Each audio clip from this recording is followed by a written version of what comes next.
UsualSuspects6.com.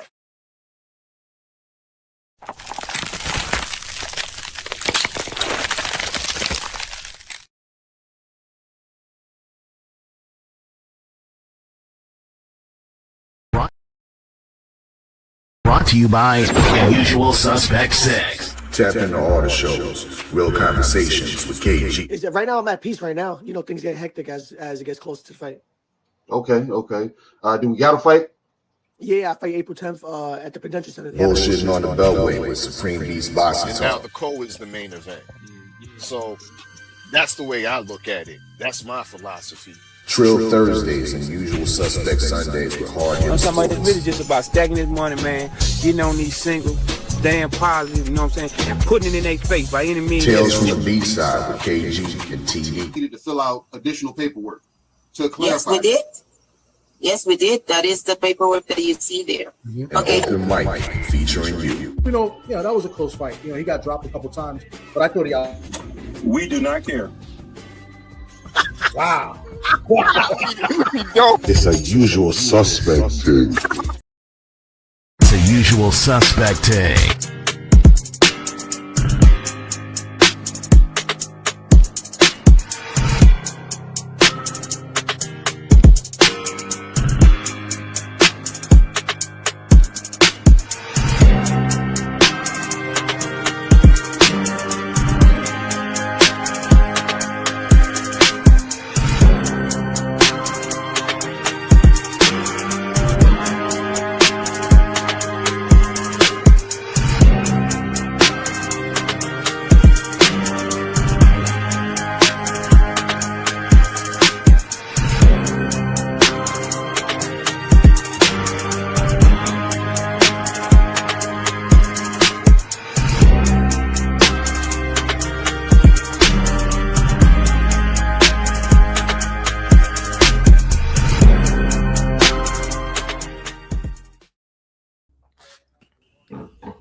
Man, we are back. We are back, Thomas. Yep. Hey, they ain't had to wait too long to miss us, man. I know we haven't done a back-to-back weeks in a minute. Man, hey, welcome back. Tales from the B-side, the only boxing show that tells the truth from the corner that doesn't get the locker room upgrade. I am KG. You know what I'm saying? It's my boy Thomas from the Bronx, man. How you been, man? Did you get Triple Crow this weekend like me, or No, I got one right. You So got I one stood right. up pace. Yeah, I got Navarrete right. okay? But I didn't, I picked decision. Okay, Yeah. but you I still, said it'd be a split decision, close fight. But I picked Navarrete. I thought the experience was the difference, And then I liked the way he looked on the scale. I'm not gonna lie, like him looking good in the weigh-in told me everything because he hasn't even looked good in the weigh-in either. So yeah. that was the only one I got right.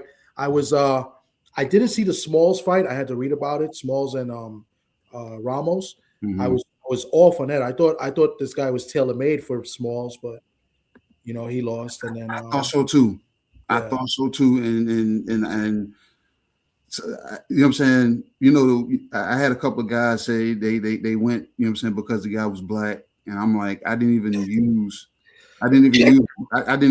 the he's black approach. I actually, you know what I'm saying, did my little research because like with this US 6 fight pool, you actually have to do a little bit of research so you can understand what the hell is going on. So I tapped in and did my little, you know what I'm saying, research, my due diligence to try to see who these guys were. And with Elijah Pierce, I was like, he showed resilience.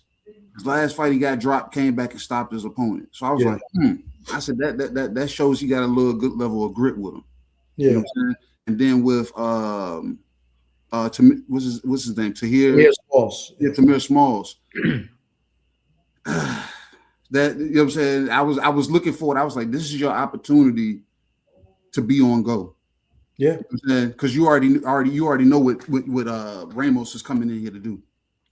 Yeah. You already know he's coming in here to try to stop the show. All you got to do is dictate the pace from the jab and know he's going to try to press through. If he's going to press through, you got to clip him with stuff on the back end. Yeah. He was killing me with that. And then Navarrete, I thought the awkwardness was going to be picked up by time and by Nunez, but I guess he couldn't pick up on it too quickly. the size. I think the size differential mattered in that fight too, and Yeah. the fact that Navarrete just looked good. He just looked prepared more than his previous fights. You know, the weigh-in, he looked good. I mean, he's always going to look sloppy in the belly, in the midsection, but I thought it was a little bit better than the previous weigh-ins. Yeah, he looked a lot tighter. Yeah, so I mean, credit him. That was the only one I got right. The Tamir Smalls fight, I was very. It stinks because I've seen him fight. He fought my guy. He fought Jose Roman in his last fight, in a fight that I thought my guy won. I thought he beat Smalls. I thought he outboxed him. He dropped my guy early. I want to say in like round 3 or 4. And then he recovered, and I felt like he dominated the second half just by boxing him.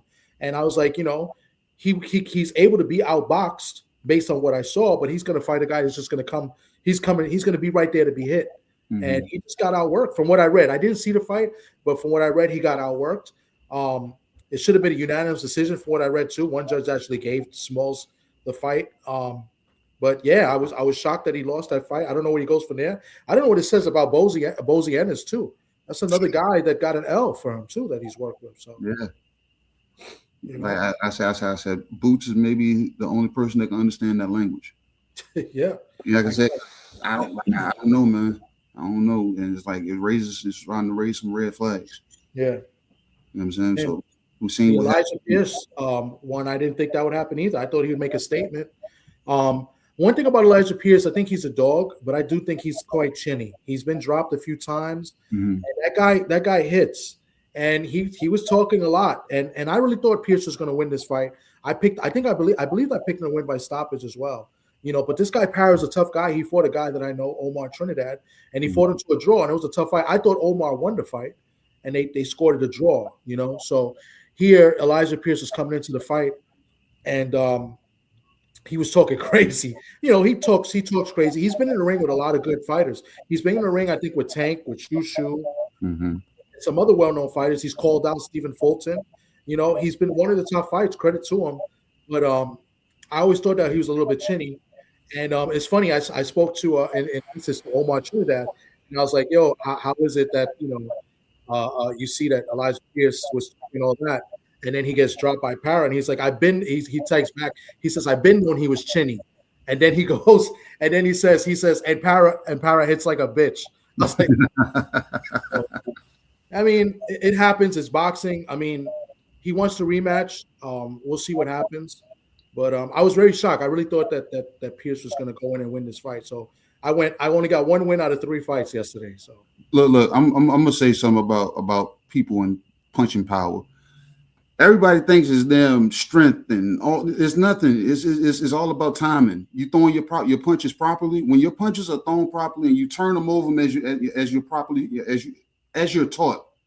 And once you start mastering certain punches that you're throwing, and when you land them in certain spots, everybody can touch on their own body where they know where the weak spots are, and you avoid and you protect those spots a little bit better. So it's not about really power. It's about being hit in the certain buttons that's on your body. Once the punches are properly thrown, and it's about timing. How fast were you coming in?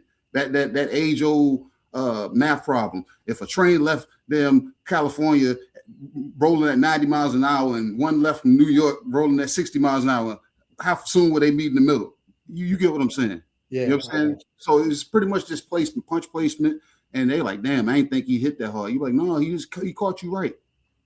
So Power, you know what I'm saying? He caught Elijah Pierce right. You know what I'm saying? Repeatedly.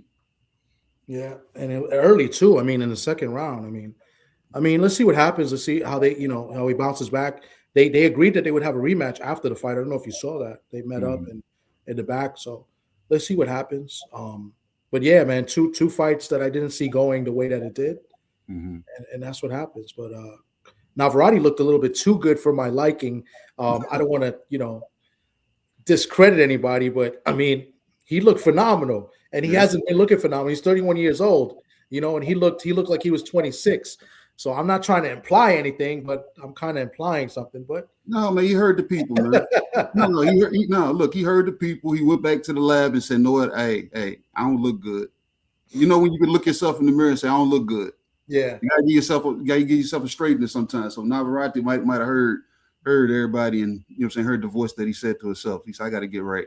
Because Sugar Nunez, like I said, Sugar Nunez, the tight, compact punches that he's able to throw, the way he's able to counter, slip, pick up the timing. But at the same time, people say, who did he fight? Yeah. So I understand that. But at the same time, when you start seeing punches that are not fundamentally thrown and you start reading them, all you got to do is weather it in the beginning and try to see if you can, you know what I'm saying, pick your shots from there. Yeah. Anybody that should have told him, you got to get to the body of Navarrete to damn soften him up. Because he's going to be awkward regardless, but we got to take some steam off them punches. And he usually gasses at the tail end of fights too, you know. So let's see now if they try to unify. Hopefully, you know, him and Oshaki could get it on. You know, Oshaki's been looking for the unification fight. Mm-hmm. You know, that's a good fight. You know, I favor Oshaki in that fight. Oshaki had other issues last night. Oh, with Raymond Ford. Raymond Ford. Yeah, Raymond Ford. Yeah, but that's other issues. I don't know if he takes that. I think he's more.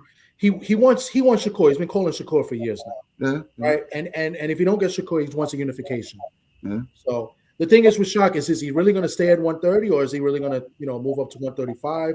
He's going to campaign at both because the last fight, I mean, because of Stephen Fulton coming in overweight, they kind of sanctioned it at 135. Mm-hmm. And I think he won like an interim or one of those interim titles that they just throw out there. You know what I'm saying? So with him beating Stephen Fulton, he's like an interim to somebody. I can't remember. I think it was the WBC, if I'm not mistaken. It has to be WBC because they got all these different titles. So true.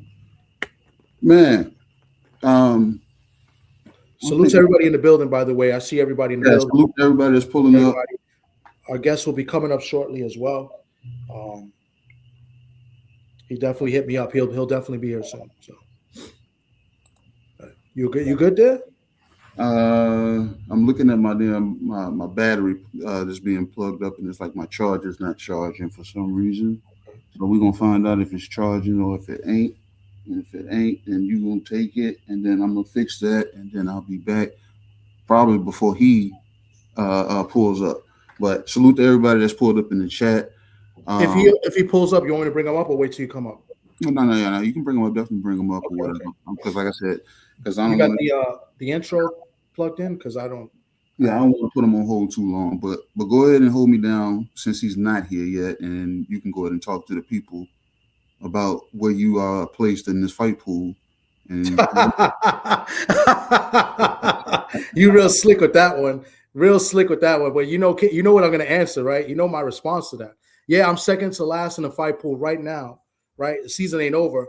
But anybody questioning me that's in the fight pool that's ahead of me right now, all I got to ask is one question. Where do you keep your crystal balls at?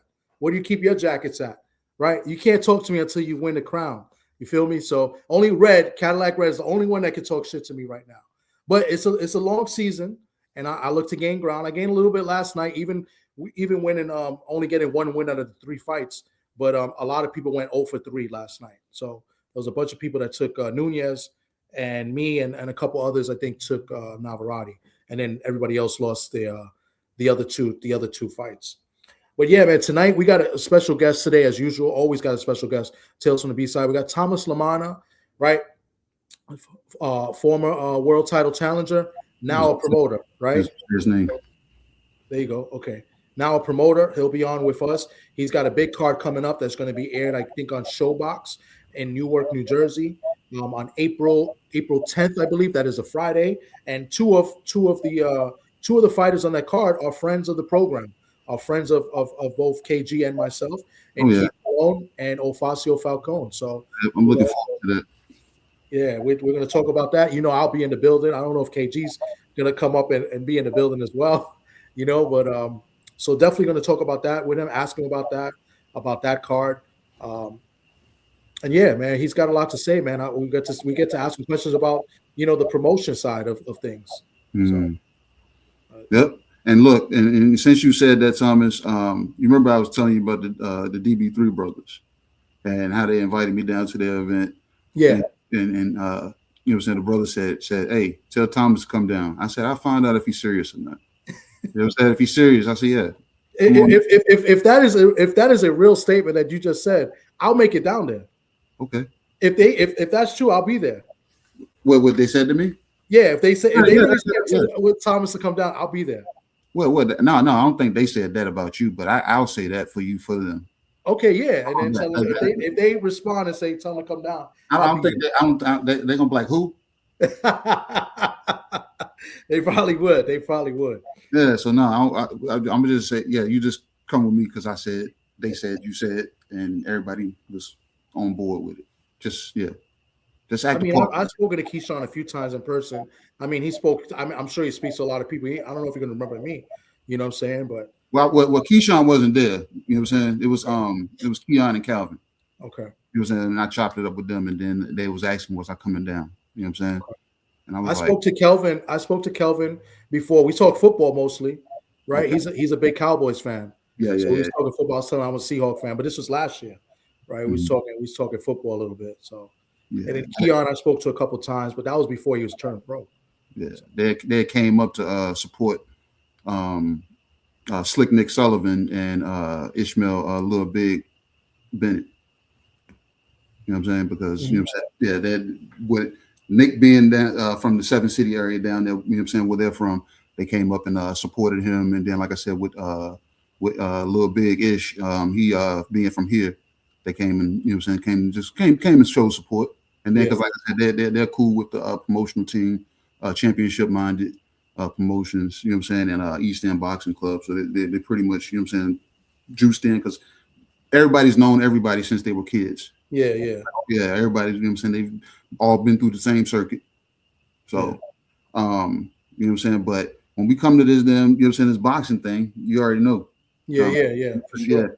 That there's, you know what I'm saying, there's a certain truth in boxing that never makes the highlight reels.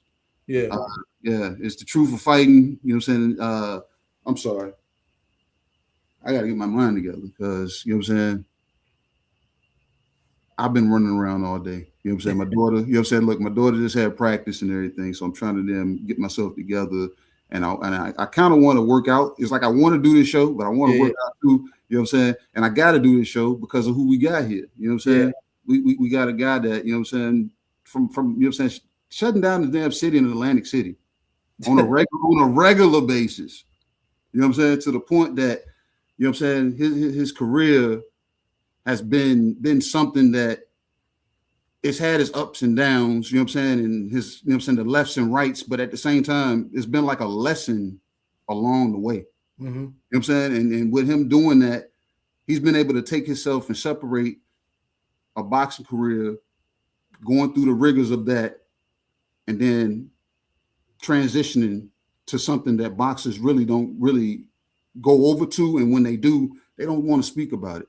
You know what I'm saying? Too much. You know what I'm saying? Because we already, you know what I'm saying, it already dictates their personality of who they were at one point in time, that we pretty much say, yeah, I predicted him to be like that. You know what I'm saying? But this guy pretty much, you know what I'm saying, has put himself in position to lay the foundation and be the architect for the blue collar fighters, the guys that's coming up. You know what I'm saying? But Thomas, I really think I've rambled enough. So it's a usual suspect. But I lost the love. Like, I just lost it. I think I want to like move on to other things, and yeah, man. I mean, look, we're 10 years in.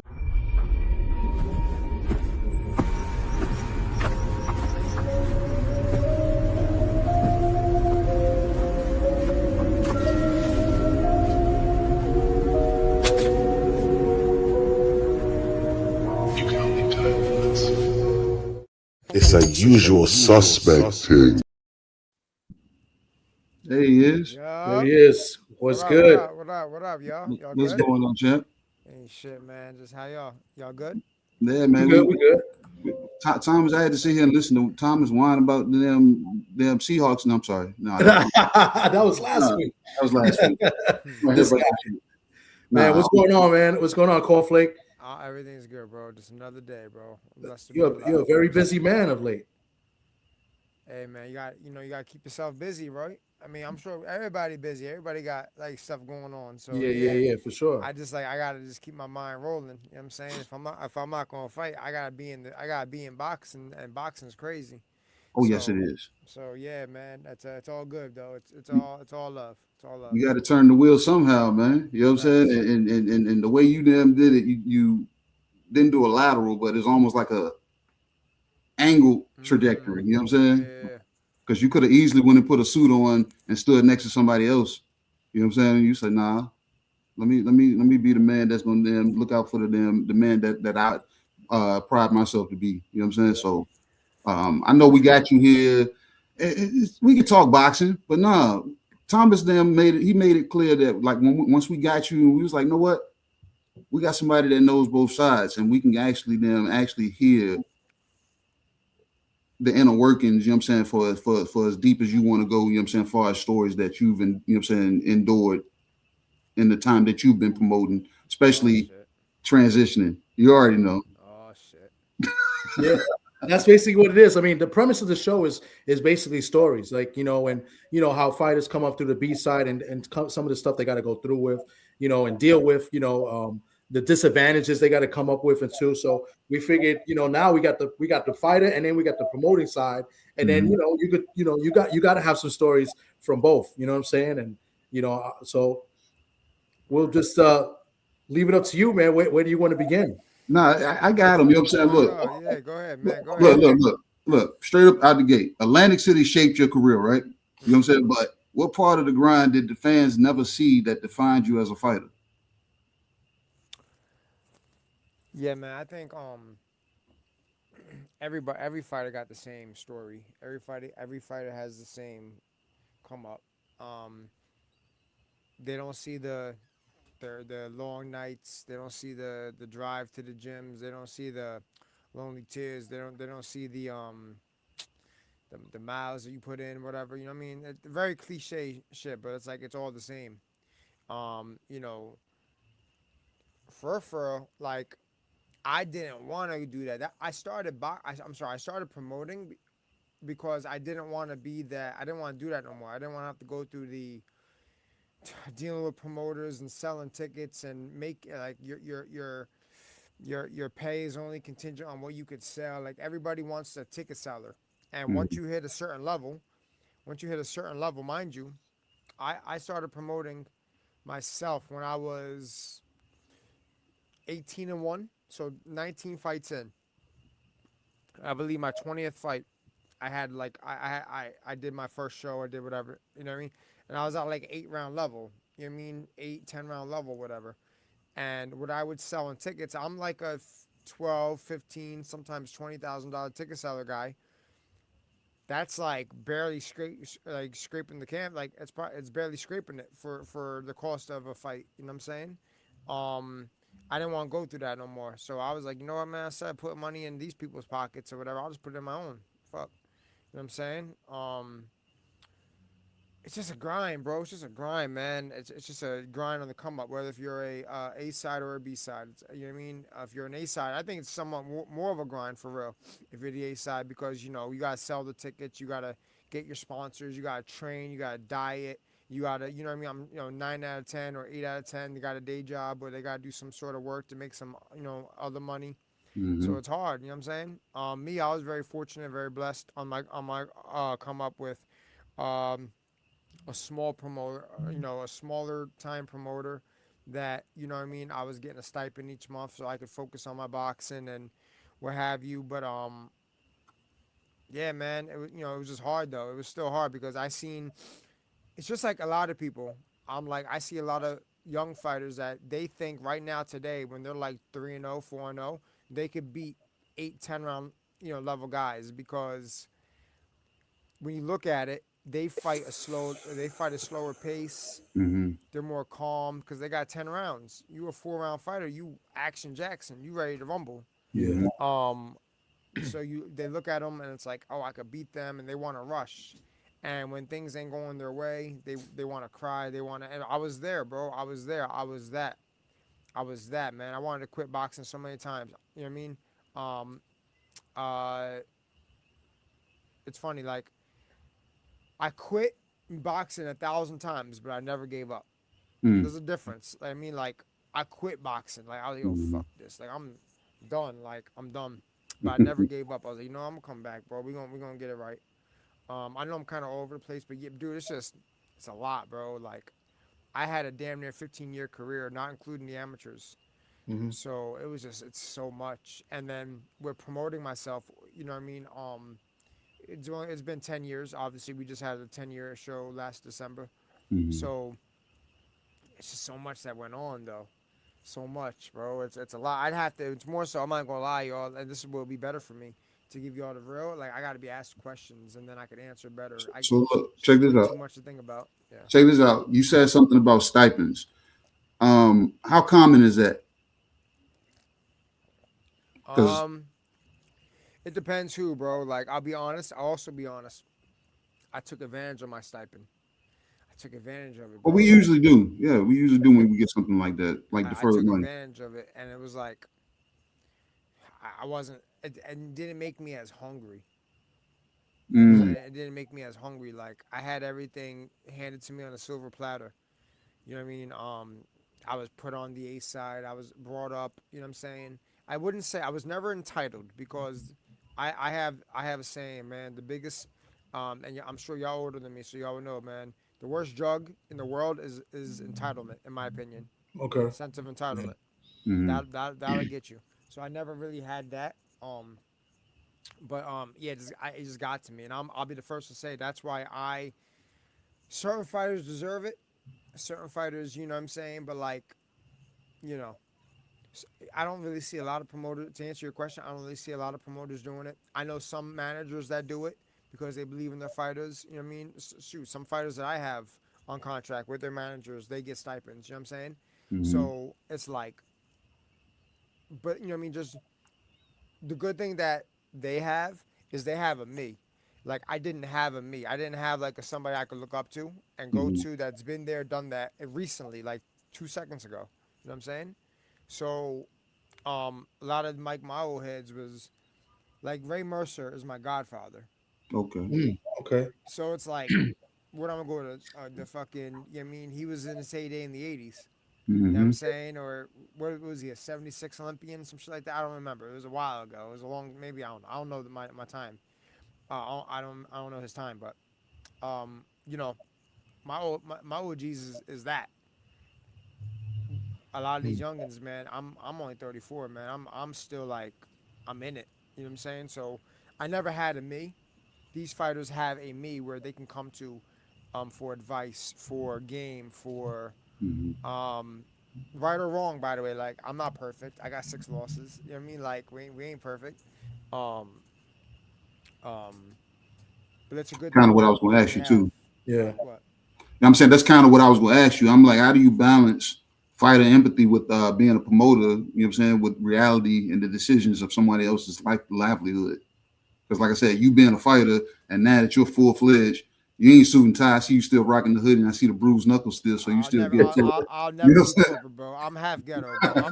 I'm like, there ain't saying? no corporate in me, bro. I'm half Yeah. ghetto. I'm like, I'm boxing, bro. Yeah, But so yeah, and I see that, but you know what I'm saying. So how do you balance that out, knowing that you still gotta you know what I'm saying make things damn function because you got to put a show on. You got to put a show on, and you know what I'm saying, and you still you got other people's livelihoods in your hands right now. So that's why I was like speaking to that stipending, looking out. You know what I'm saying? How do you bring Cornflake to that side, knowing what you went through and what you um, took advantage of. You know what I'm saying? What you misused. being sensible is real like important to me. You know what I mean? I deal with fighters who have big egos that they feel entitled. Yeah. Um, I at a much smaller level, like a lower level I'm at, and I didn't do this on purpose. I was just stupid. Like I got my first big bag. I I'm gonna pause that, but I'm gonna off of COVID. Well, during COVID, I fought Lara for the world title. My first biggest payday, 6 figures, crazy. I thought that shit would never like last. That shit was over in like 4 minutes. Mm-hmm. You know what I'm saying? Like, but after that, I had like that was like my first real like I'm done boxing, bro. I blew up to like 230, 240, fat, out of Wow. shape, like didn't want to do it no more, depressed because you know we all know what happened and how it happened, and like that's embarrassing. So Mm-hmm. I just got out of it. So I got back into promoting. Like, mind you, the whole world shut down, so there was no promoting. I didn't promote a show like maybe 6 or so months before COVID, let alone during COVID, and then after that, yeah. So like I didn't do a show for like damn near a whole year, or whatever. Came back, got my license, got whatever. I got bread now. I'm dropping bag, like not bad, not crate, not turkey bag, not but like for club show boxing, I'm dropping money, like because I wanted Mm-hmm. people to fuck with me, Mm-hmm. and I didn't do it intentionally. But people say, how Dana White and Zuffa, they're like splurging. They just dropped 15 M's on Conor Ben. Mm-hmm. Yeah, they buying.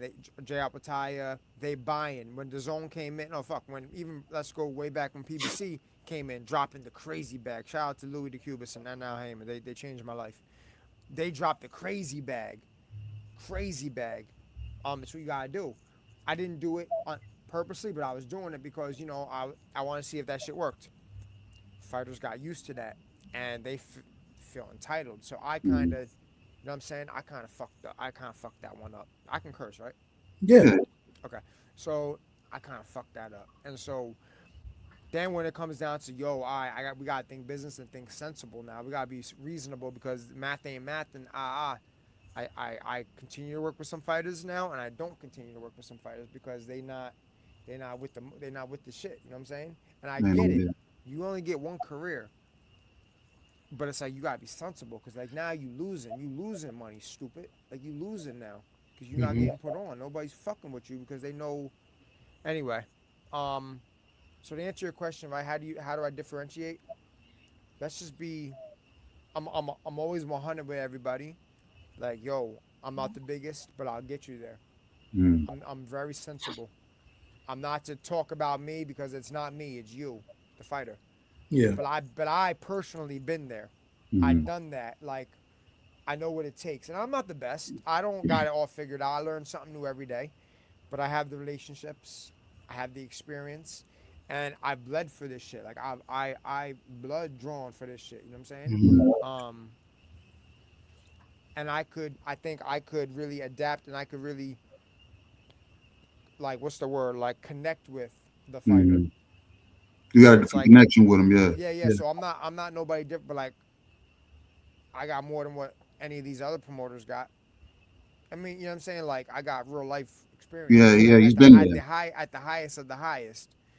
So then when we were doing the bread and whatever, and it's like they see, I'm like, yo, this is what I did, by the way. This is my way. This is what happened. If you with it, you rock and I'm roll. If you're not, okay, I mean, cool. I love you and I'm still here for you if I can help you. And I think just being transparent, don't lie to them. And yeah, man, give them the access to my world. Yeah. You know what I mean? Because it's outside of boxing. I got managers, I have attorney, accountant, you know what I'm saying? LLC, all that, like that shit that matters. When you get there, you know what I'm saying? So that's what will make somebody want to fuck with me more than a bigger guy. You know what I'm saying? Maybe they're throwing the bag. They might go take the bag, by the way. But it's like, what do you know what I mean? Like, are you going to be smart with it? How you going to, I don't know. I can't give an example because I don't want to get flagged, but yeah. No, but look, when you're talking to these fighters, you know what I'm saying, you giving them the game too, you know what I'm saying, outside of boxing, because you let them know, like, boxing is only about this much of your life. You know what I'm saying? Like, especially actively, you know what I'm saying? So are you giving them the game to say, hey, you can take this route, you know what I'm saying? Or just start, because like me being around boxing, I wasn't media. I was always a guy in the gym. So it was either sparring, mitt work, it was something in the gym. Got away from that, started hanging around YouTube and started, you know what I'm saying, dabbling in media. Then I started understanding that. Now I'm asking people questions about management, asking people about the actual commission. I'm trying to actually look to get into the Virginia Boxing Commission because that's why I am now. So I'm like, know what? Yeah, I'm like, because it's ugly, bro. They ain't really got no commission, do they? Because that's how ugly it is. That's how ugly it is. So it's politics, bro. It's, Yeah. you know, so 9 out of 10 commissions, if not 10 out of 10, I don't know. They're all governor appointed. So Yeah. it's all politics. You know what I'm See saying? what I'm saying? So, like I said, any damn thing like that I can, you know what I'm saying, put my hands on, like matchmaking. I've been looking at all that stuff, like the guys that I've been working around and everything like that. So it's What good to part have of you Virginia? here. What part of Virginia you in? Oh, I'm in Richmond. I'm in the Okay. capital. Yeah, you know Oh, so what I'm they do saying? they do they do they do We a just had couple shows an there. we just had a card. We just had a What's the card. guy's name? We had White Johnny from Championship Minded No. Promotions. Who's the other guy? It's a We guy and do. a girl. Is A it a black guy? promoter. Is it a black No, guy? white dude. White guy. You talk about Eric Asher Eric. Yeah. at Vintage. Yeah, yeah. That's Them. River City Promotions. But they're in Richmond, right? Yeah, they're in Richmond. Got it. They put on mixed shows like MMA, boxing shows. We have a lot of amateur showcases that go on here also. You know what I'm saying? So, but we're trying to actually get actual pro boxing. You know what I'm saying? Rotating through here some way. So you want to know what the issue with a lot of people? I did a show in Virginia, in Norfolk before. Yeah. Okay. Now, what the scope?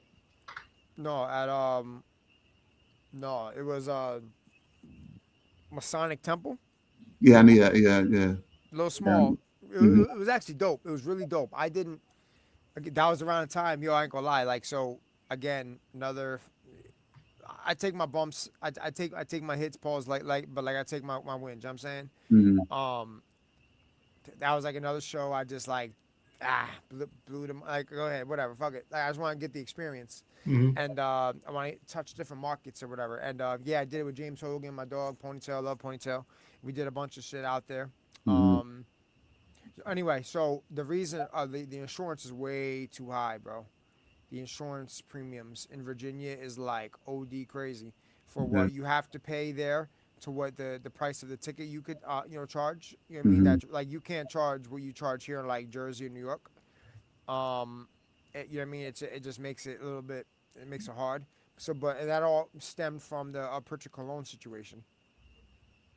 You know what I'm saying? The premium is like 6,000-7,000. You know what I mean for an event, which is a lot. That's double the cost of New Jersey. Wow, it's crazy. You know what I'm saying? Yeah, and I mean it's actually cheaper. That's cheaper than New York, but yeah, it's that's the main reason why I personally know a lot of people don't go to Virginia. I know we did before I even got my license, my promoter's license. We did a couple shows in Alexandria. Yeah, At the what's it called, ABC Rec or ABC, whatever. It was dope. Okay. That's where you went there. I mean, you just built your record, bro. Virginia used to be that state like where you could just go and build a record. It was like a South Carolina, North Carolina, right outside DC. You know what I'm saying? Alexandria. You know what I mean? Where it's crazy how DC and Virginia would be. You could only throw a rock. You could throw a rock. Yeah, it's right there. One another, and the rules and everything is so different. Yeah, way different. Way different. So, yeah, man. So, I hope I answered your question though about No, you did, man. You did. Look. Stay in Virginia real quick. You was talking about Virginia, and you were saying the other guy, and I said the other guy's name, but you didn't say the other guy's name. Lou DiBella. You said Lou DiBella? Yeah. He don't do shit in Virginia. He was trying. He building a little boxing. The baseball stadium. Yeah, but I said he got baseball. Yeah, he do Yeah. baseball. But he was trying to bring boxing. Look, he was supposed to have boxing in the old diamond, and that fell through. Jerry Force was going to be the main event. Because he has Jerry Force. Jerry Force is his guy. Yeah. And I like Lou. I'm a big fan of Lou. Like Lou is like we're friendly. Like we did business together one time. I'm lying, two times. Okay. The first time I'm involved with Kurt Scooby. I don't know if you're familiar with Kurt Scooby. Yeah. I put Kurt Scooby on one of his Showbox cards when Showbox was still around, and then we did a fight in DC. Matter of fact, we did a series in DC. We had a series. We did Suleiman Sagawa against his guy. I forget his guy's name. But Sula beat the fuck out of him though. Stopped him. I forget the guy's name.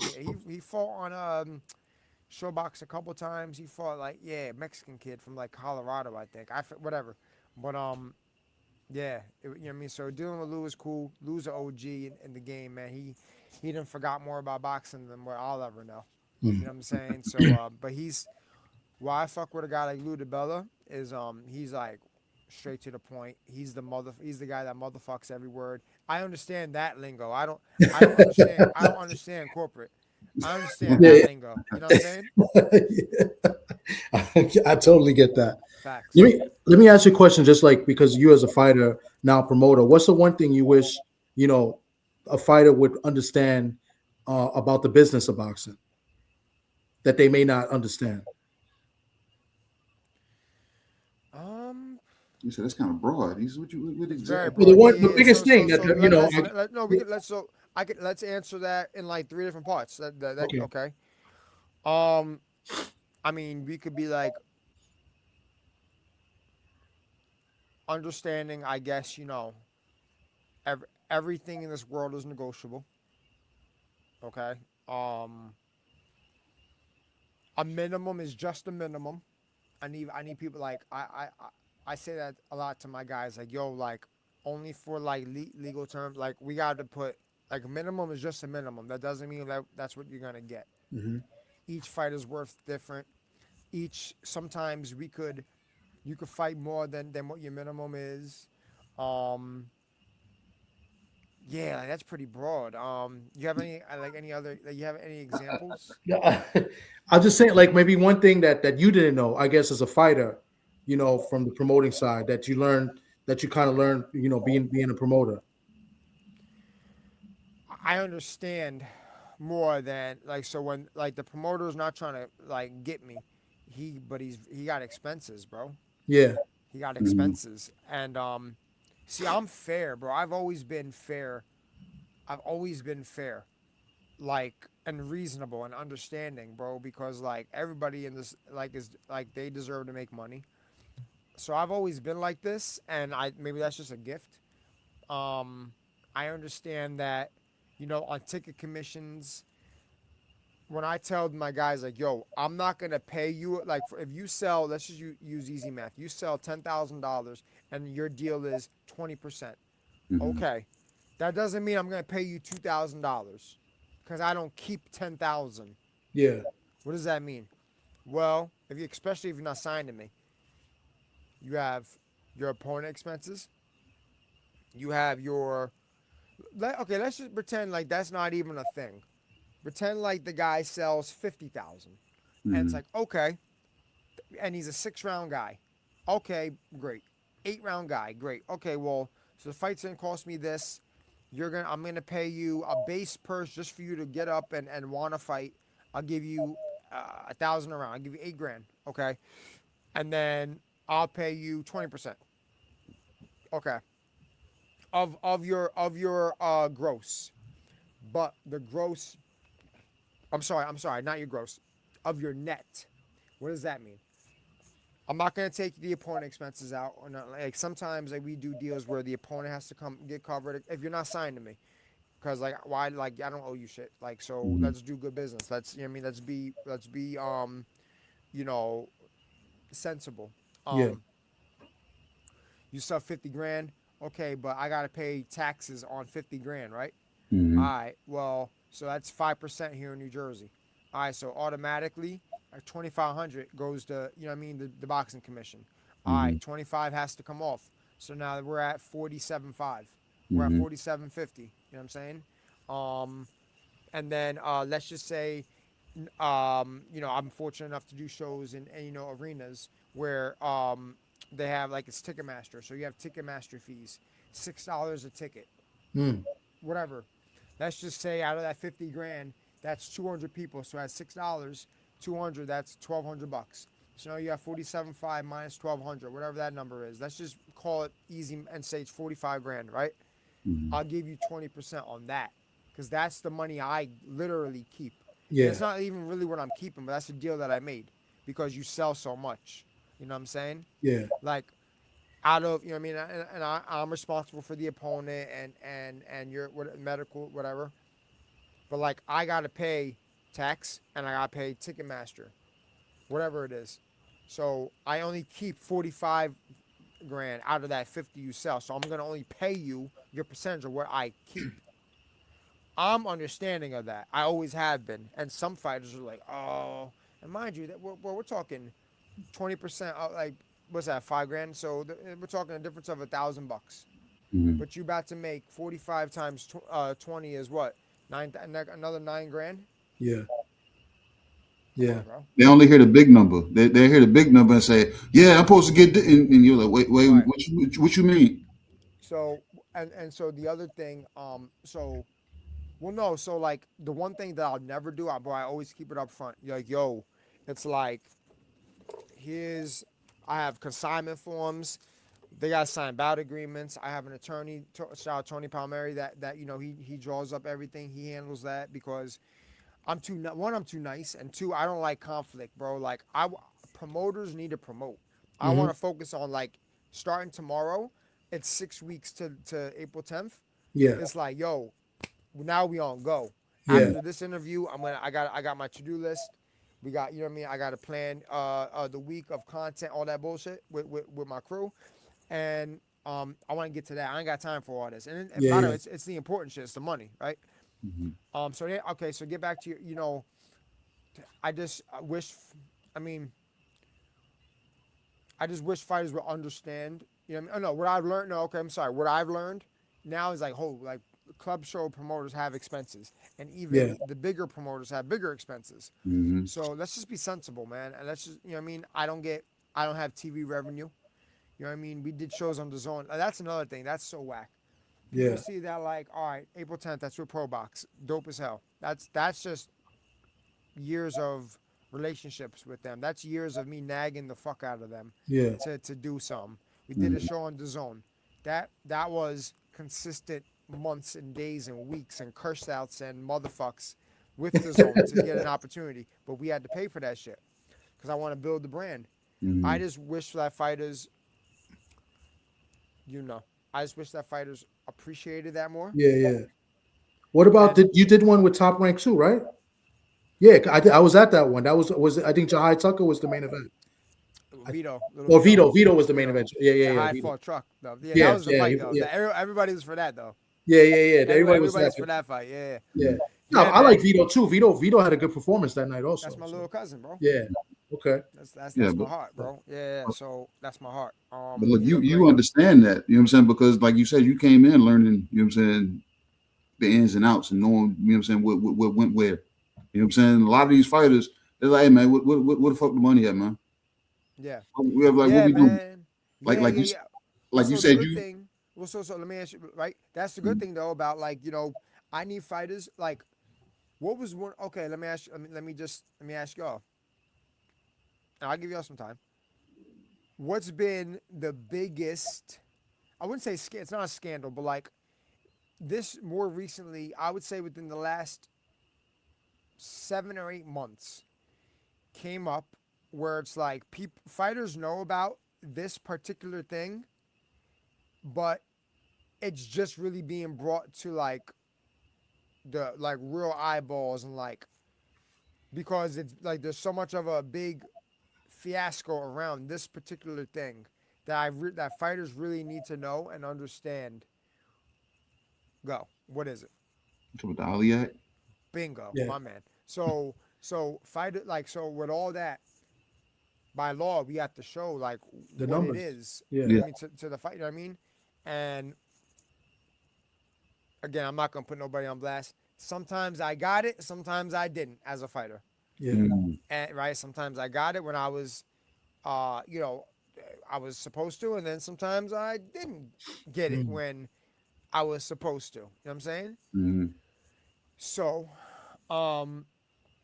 people need to understand that more, because that will fix that'll fix all the issues they got financially. You know what I'm saying? Yeah. Mm-hmm. Understanding that, and having a better relationship with their promoter or their manager to get that information and instantly. Because by law, you got to sign it before you step on the scale. That could be fucking 5 seconds before you literally weigh in. And it's like, what are you going to do? Pull out the fight? Balls? Like, you know what I mean? Like, so like Chris Algieri had that issue twice. They put the gun to your head and say, hey, what you doing? What we doing? So, what we doing?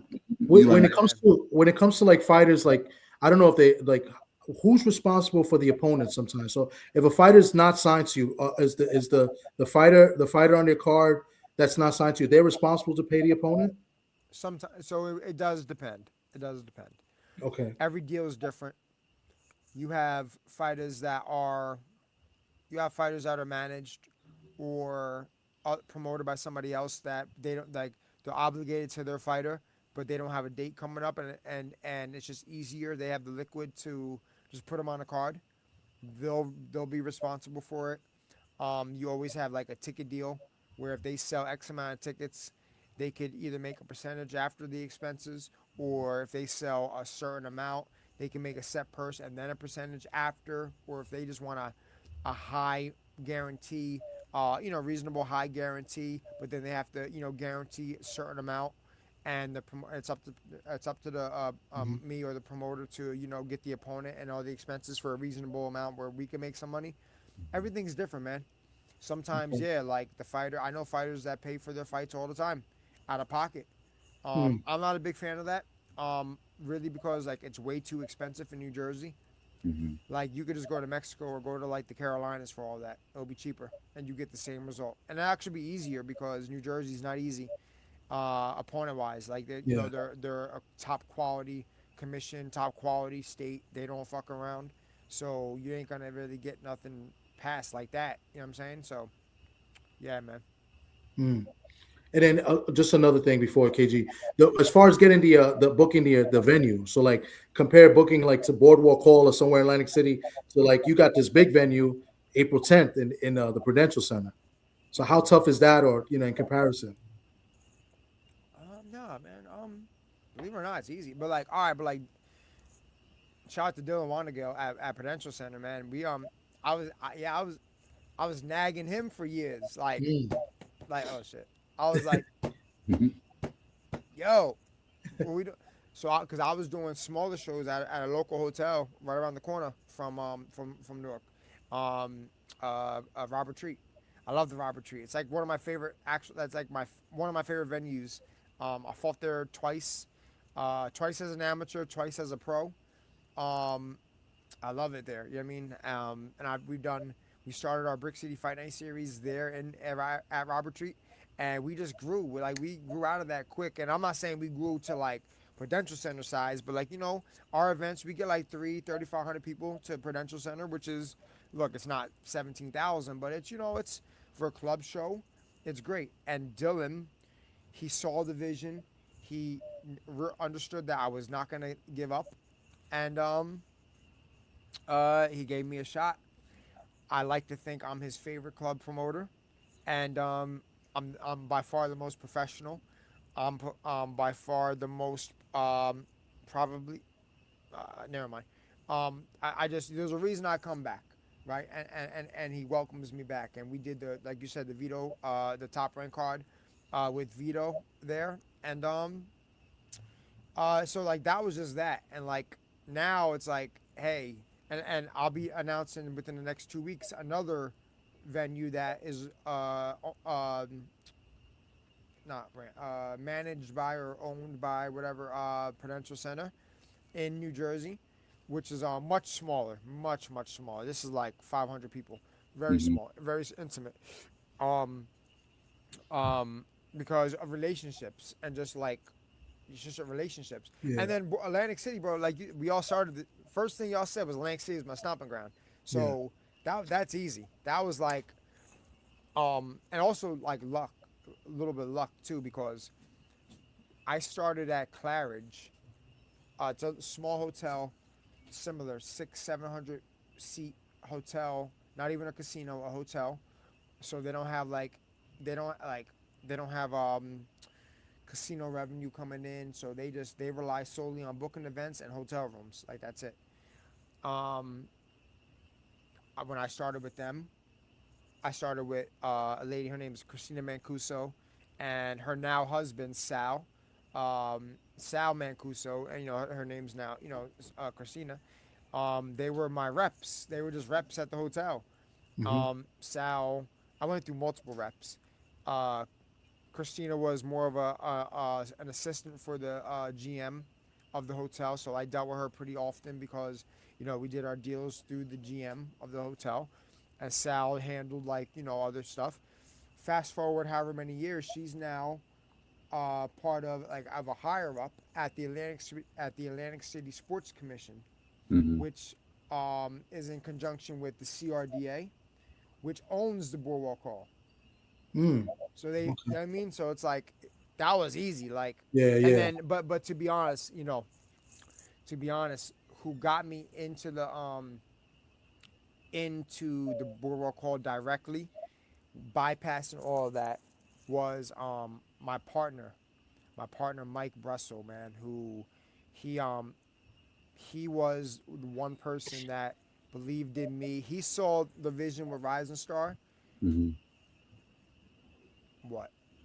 I don't even know. 8 years ago, 7, 8 years ago, man. He knew that like, yo, when I'm done fighting, and like he didn't even want me to fight for real. Like, he knew that like he knew my calling was promoting, and so he invested. You know what I mean? And unfortunately, he's no longer here with us, man. He committed suicide couple months ago. Wow. And so he's the one that, because he's like Mr. Atlantic City type. He knows everybody. He had a big electric company, Calvi Electric, who they're still in my heart forever. He got me right in with Jim McDonald, who's the GM over at Boardwalk Hall. Within 4 seconds, we did a walkthrough with Christina, who I mentioned, who that's my connect, and she works alongside them. And one thing led to another. We did 4 shows there, and yeah, man. And we're planning on something. I plan on going back to Boardwalk Hall this year actually, because it's been a while. It's been a while, man. So yeah. So to answer your question though, I would think it's relationships. It's Okay. relationships. So it's easy. It's Mm-hmm. easy, bro, because I have a good name. I have I have a reputable name. I have a respected name. I take pride in that, and yeah, man, I'm easy to deal with. I think that's more important, man. These higher ups don't got time for the fuck shit. Yeah. They get bombarded every day. Mm. Yeah. So. Oh, okay. So look, you done said a lot, so I got 2 spots that I know I want to touch on, but the first one, last topic before you got to what you was just talking about, we brought up the Ali Act. Now that what is it, a revival that they came out with? What are your thoughts on that? Because you know what I'm saying, you being a promoter, and what are people missing on either side? Yeah, look, man. I think what they're trying to do. To be honest, bro, I don't know too much about this whole revival or revision. I believe it's like what they're trying to do, like they're trying to revise it. I don't think they're trying to alter it. I think alter and revise is probably the same shit though. Or maybe add addendums, or add. So they have like a this or that Mm-hmm. thing, right? So okay, an addendum, maybe okay. I don't know too much about it to really like. I haven't really paid attention. I think it has a lot with. So what I understand is that Zuffa and TKO and all that, they want to make it very UFC based. They want to keep everything in house. They don't want to disclose incomes, all that bullshit. Mm-hmm. But I'm interested in knowing. And I'm actually gonna find out tomorrow. I'm gonna call somebody. I know mad people with Zuffa, who are all happy by the way, because they're paying that bread, right? Yeah. Yeah, and then all the little perks that they're getting, training facilities, so recovery. I love that. I love that. I love that. Testings covered, all that stuff. So I wonder though, like, but they're trying, like, I think they still have to maybe go, because it wasn't passed. The law wasn't passed yet. The bill wasn't passed yet. mm-hmm. So they're getting fuck you money from Paramount. They're openly showing and advertising and promoting that they are signing XYZ everybody. Mm-hmm. So do they disclose? I think they have to. So I'm gonna find out. I look right. I'm all about fighter protection, man. There is no boxing without the fighters. Yeah. let's just be sensible though. Everybody's entitled to make money. Yeah. I'm hard on that. You know, I'm hard on that. I think that if there's for myself or another club promoter, if a promoter is taking anywhere from 15 to 25%, I think that should be it. Don't, what I hate is $100,000 package from Top Rank to a third party, and they're offering the fighter 60, pocketing that 40 already, but then taking their 15 on that 60. On top of that, yeah. Yeah, that's crazy. You feel me? That's a real story that we have here from fighters. Yeah. It's like that irks my fucking Yeah. soul. I'm already knowing. And I believe in karma. I'm heavy on that. So it's like, yo, it's like if you're, what did I just say, 15, 25, if it's 20%, man, fighter take 80, take your 20, be cool. Yep. It's business, because the fighter that he signed, he know what he getting into. You ain't fucking him. Mm-hmm. You're not wrong for taking your money. Yeah. Like, that's it. Yeah. But you're wrong for double dipping. And you're Yeah, wrong double for stealing. dipping. I'm gonna take this money and I'm gonna take this money that you know about. Fuck out of here, bro. But we've heard stories about other promoters and some managers doing that. You know what I'm saying? And we just had one last week about somebody. I'm not even gonna name it, but we had one about a promoter that did the same thing or tried to do the same thing. So The fighter didn't mention the opponent. He didn't mention the promoter. Oh, he did. No, look. I tell you, look, and look. That's why I asked you about Lou DiBella, because usually fighters that have come onto this platform, they haven't had anything nice to say about him. So I was going to ask you, like what you know what I'm saying, was that the promoter politically correct that response, or was that just what I'm saying, Lou DiBella's a good dude to you? I fuck with Lou DiBella. Right? That's what I'm saying. See what I'm saying? I've never done business like that with him though. Like, yeah. I'm not Top Rank paying Lou DiBella $100,000 and he fucks out. He takes 80 and he gives somebody 20. I don't know, right? Like, I didn't do that. Like, so nah, you know what I mean? So like, I don't get into all that, but like, Lou, I fuck with Lou. Bro, it was the best deal in the world. I'll tell you the deal. He paid his guy. I paid my guy. Best man won. I saved him money. He saved me money. My guy won. But like, yeah, it was cool. I forget, was it Adam? No, who was it? Oh my God. And then look, at the end of the day, we can only judge people from our personal experiences with the person. Yeah, and you know what I'm saying? Rightfully so. So, but look, that brings me to my other question. You said Louis de Cuba and Al Heyman saved your life. How so? Paid me the most money, man. Louis de Cuba Jr., bro. The only person in boxing at that level, at that high level, who never told me a lie, bro. Always kept his word.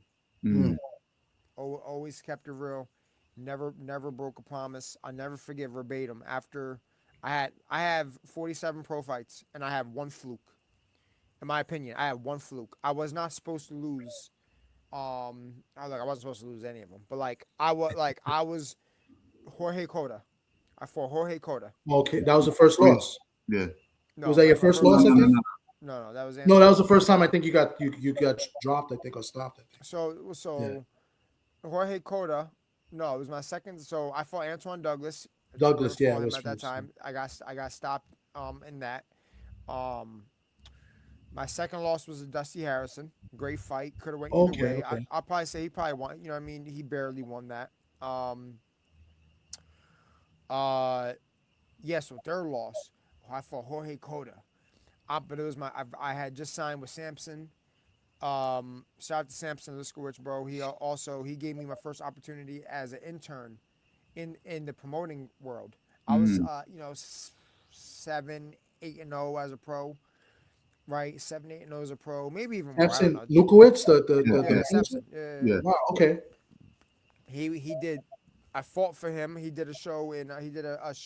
He had a couple ESPN Friday Night Fight dates, and I fought one of his cards, and after that, I helped him. He brought me in as an intern, and I was with him every day. I mean, I was his guy because he did shows here in Atlantic City. At Tropicana. He had a deal at Tropicana. What was Tropicana? No, I'm sorry, resorts. It was resorts. At Tropicana, Yeah, the with the show I did the internship was Tropicana, and then I fought for him at Resorts. Anyway, I was gonna say because I never fought Tropicana, I was bugging. Um, I had just signed. I did a deal with him. It was on Julian Williams coming home fight after he just beat Jared Hurd, and I was lined up perfectly. This is where I'm gonna get to the point, right? Where I was lined up, fight Coda, beat him. It was an eliminator to fight Lara at 154. I fucked up and like I just horrible weight cut, horrible, even worse rehydration. It was like horrible. I was so sluggish. I couldn't move. I was sharp in the back. Everything was popping. Everything was sounding good. I was real confident. Bell rang. I shut down. Wow. 47 fights. My one fluke. In my personal opinion, that like I don't. I'm not saying like I would have. I guaranteed I would have won, but like I was not supposed to like perform like that. Louis de Cuba. I get out the ring. My head's down, bro. And like, yo, me and Louis are like this. Like, it's my dog. Like, it's my dog. And I'll get into like how that happened. I got really, really lucky. And this is going back to relationships. But we're walking to the back, and he put his arms around me. He was like, yo, don't worry about it, bro. I'm going to still get you that fight. Lauder, I'm going to still get you that fight. Sure as shit. I didn't know when. I didn't know how. Sure as shit. I was like, bro, it was only like 9 months later. Wow. No, because I was December, 6, 7 months later, bro. I fought fucking Lara for the world title. We all know what happened with that. Heads down, bro. I fucked up. And that, like, I don't want to call it a fluke, but like, I got caught so early. And it's like, we don't know what would have happened, y'all. Like, y'all, I mean, we could all speculate. That's cool. We have an opinion, but like, let the fights happen. Yeah. Let the fights fucking like. That's why we fight, right? We shake to see what's up. Same shit. You all good, bro? Don't worry about it. I'm like, yo, am I done? He's like, bro, fuck no, bro. You my dog. I got you. Don't worry about it. I got you. Just, we gotta bounce back. I'm like, fuck. All right. But then my whole life just like took a turn. Like I said earlier, I quit box. I was dumb boxing. I blew up. I didn't want to fight no more. It was embarrassing. I already got a bag. Fuck it. I fought for a world title, technically. Whatever. And then but I come back to my senses, and I just wanted to be healthier. And so I lose the weight, I drop down, I come back, I go to like 168, do a couple fights there. After that, I dropped down, like I fought like less than a month later at 160 because I wanted to get right to it. I wanted to get going. I wanted to get back into the rankings. I wanted to get, first I wanted to get my lick back. I wanted to fight Lara again. And I thought, I could do that with him. I thought he blessed me. But, I mean, I would have had to be a mandatory, and I probably would have got some step aside type shit because he put me out so quick. It's like, who the fuck wants to see that? Who's going to pay for that? Nobody. So, I'm doing my thing. I'm campaigning at 160. Mind you, this is years. And I keep in touch with Louis all the time, bro. We text every, like, you know what I mean? I wouldn't say every day, but like, we're cool. I always looking for my shot. I don't know what it is, though. Like, I don't know what it is. And I move. I go. I end up fighting for WBA Gold World Title. Boom, knockout. What's his name? Juan Carlos Abreu. Good, but like put him out. Like fourth round, third round. Put him out. All right. Now I'm on like, yo, I got. Now I'm gonna get him, cause there's regular, interim, gold. Bitch, yeah, I'm that now. I'm him. Yeah, now it's like let's shake now. Let's see. Yo, nothing happened. Nothing happened. Like, and I was waiting. I'm like, yo, what's going on? Like, I thought I was gonna get him.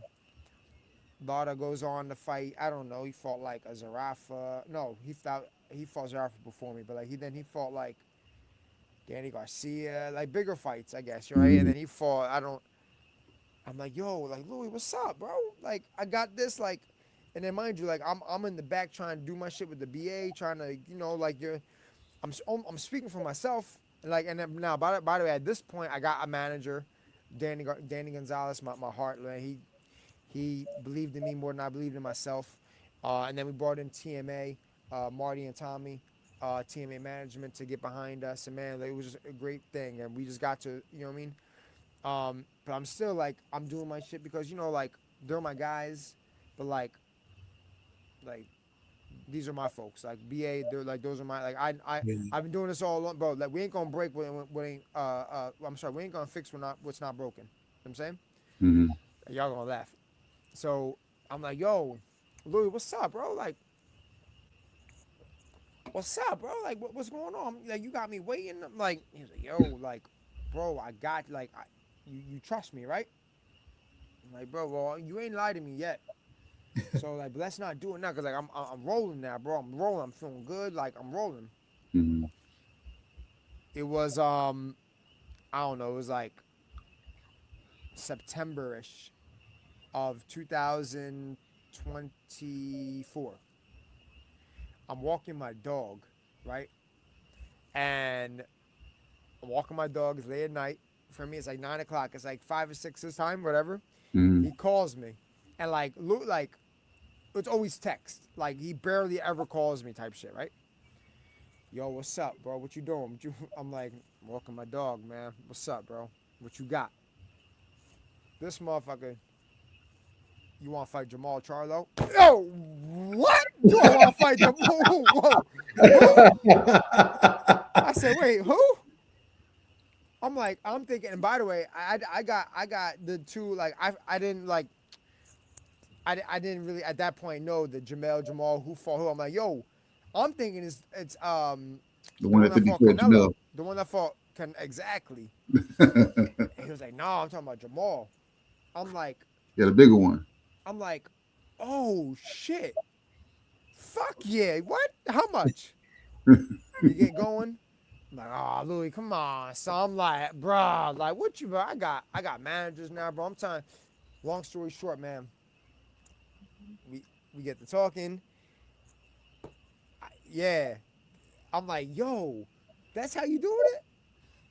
Like, Jamal Charlo, like, you want me to go up to 68 and then fight him? What about my shit at 60? Man, he was like, man, fuck 60.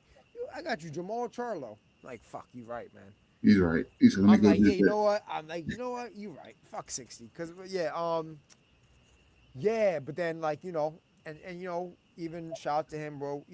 I don't know how much y'all followed that time, but like, I was supposed to fight Jamal like 3 times. We finally fought the 3rd time. We were gonna fight on the first Tank and Lamont Roach card. Mm-hmm. And then that fight got pushed back. It was like in the December time, then it got pushed back. Yeah. So like early 2025. And Jamal himself, whenever the Tank fight did happen, when he did fight Roach. Yeah, it was last March. Yeah, it was last month, last year this day. Okay, so March 1st, I think. That's yeah, crazy. Something like that. Yeah, that's crazy. I think it was March 1st or March 31st. I get it confused, but I got you. Yeah. Yeah. So, but Jamal was fucked up. Mm. Like he was fucked up. Like whatever he had going on, right? And yeah, and I just didn't think I was gonna get it, bro. But like that happened. Like he had that fight was called off like end of January, early February, because I had actually fought. Like I was training for it, bro. Like I've known about it. I was training for Jamal Charlo since like October of 24. So yeah, man. And then I had to get into. I'm getting off topic. It doesn't even matter. But that's about Louis. But like going back about Louis, when I first met, like I've known Louis because I had met Louis when I had fought my 3rd fight. I fought at Boa on the Lara Paul Williams undercard. And so my dad and Louis Sr. knew each other. And I had met Louis Jr. then. And that's how we just like vibed. And that was before he is who he is now. And a little bit around that time after, I flew to Vegas. I used to be in Vegas heavy, like early on in my career, training. Shout out to my best friend Frank. Frank Stay always got me put me up. He always took care of me. And I go. It was me, Frank. We went out to dinner.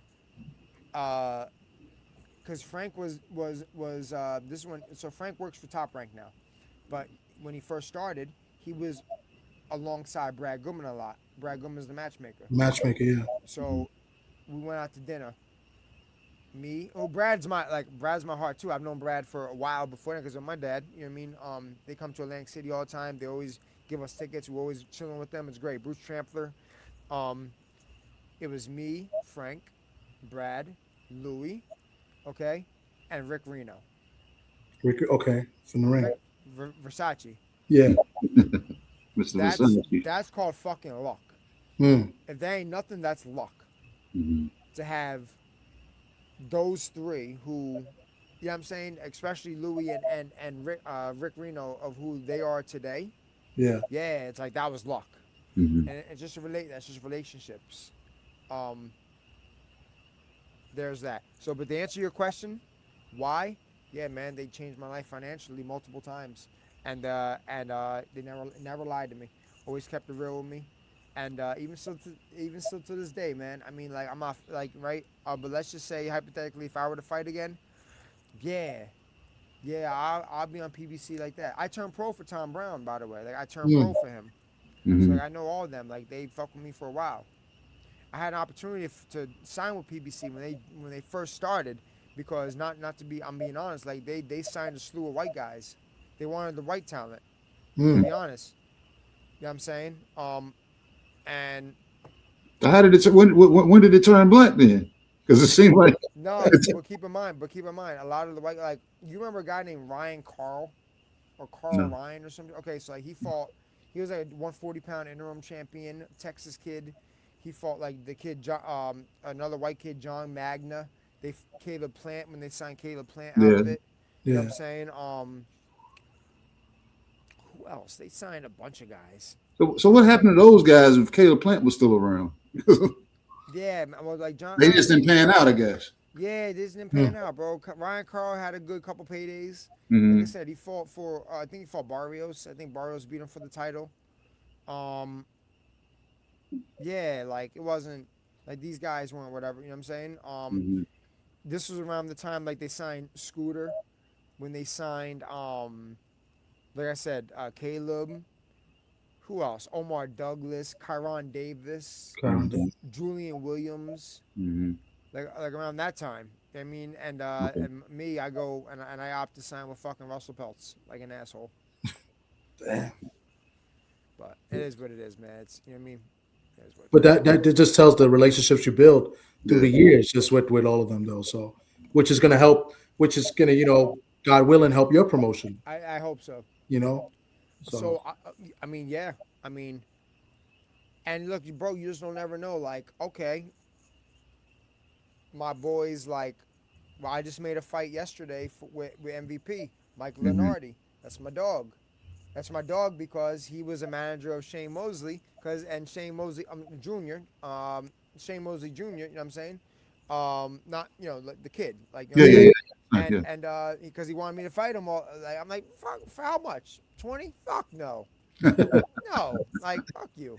But we always kept it cool. Now he's the head, one of the head guys at MVP. We just made a fight a couple days ago. I can't wait to announce it. You know what I'm saying? Relationships, not for me, but for my guy. Yeah. Who so else? let me ask.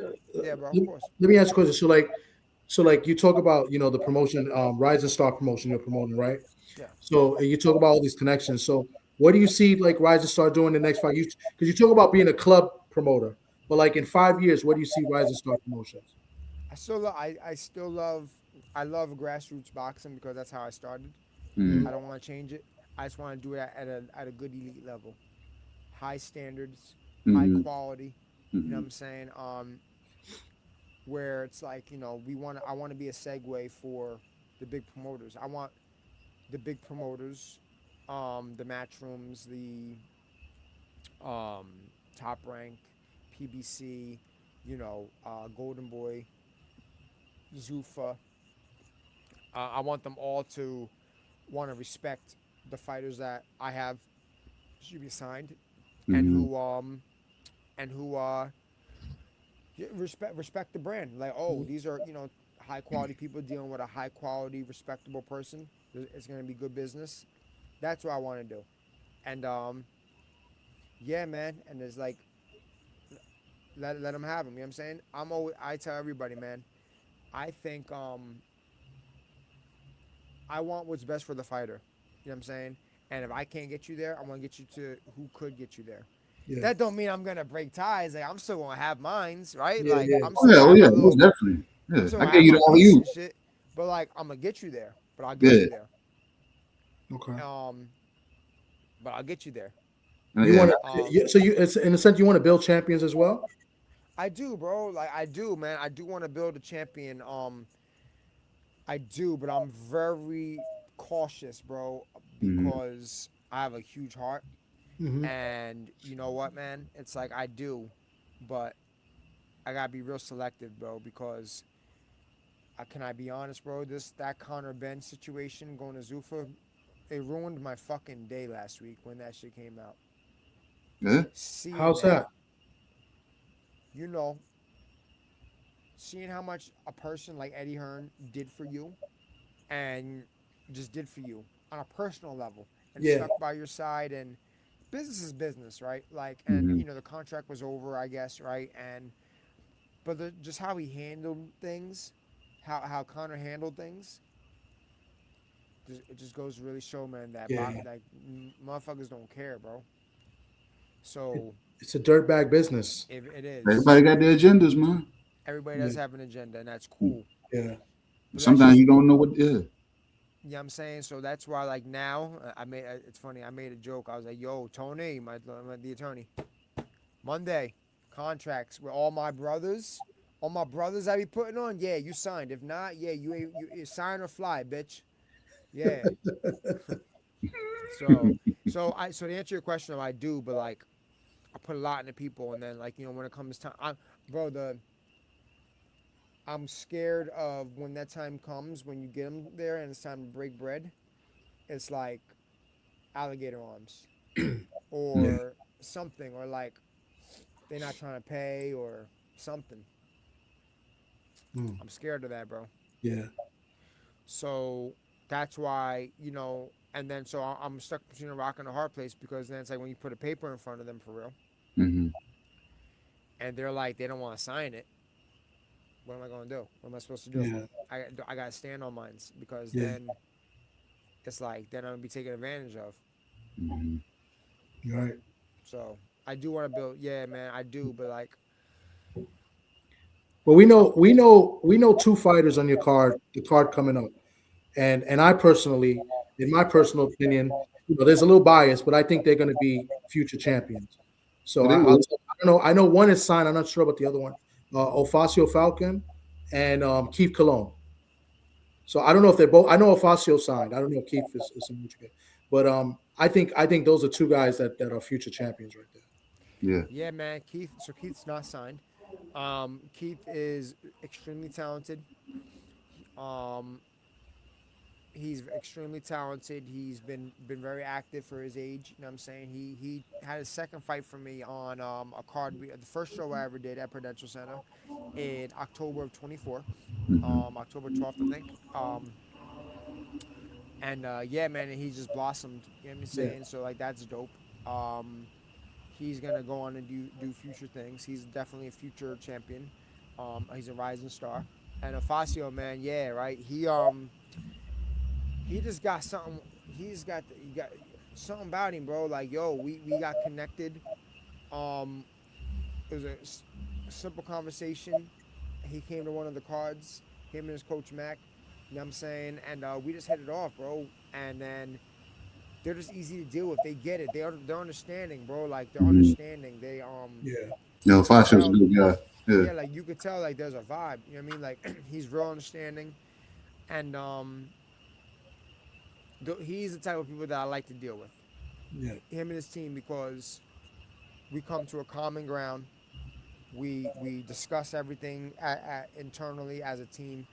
Um, what I like is his coach has his best interest, right? And and he could fight, bro. He could rumble, like he Yeah. could shake it. You know what I mean? And he fought on our card in December, and it was great. It was great business.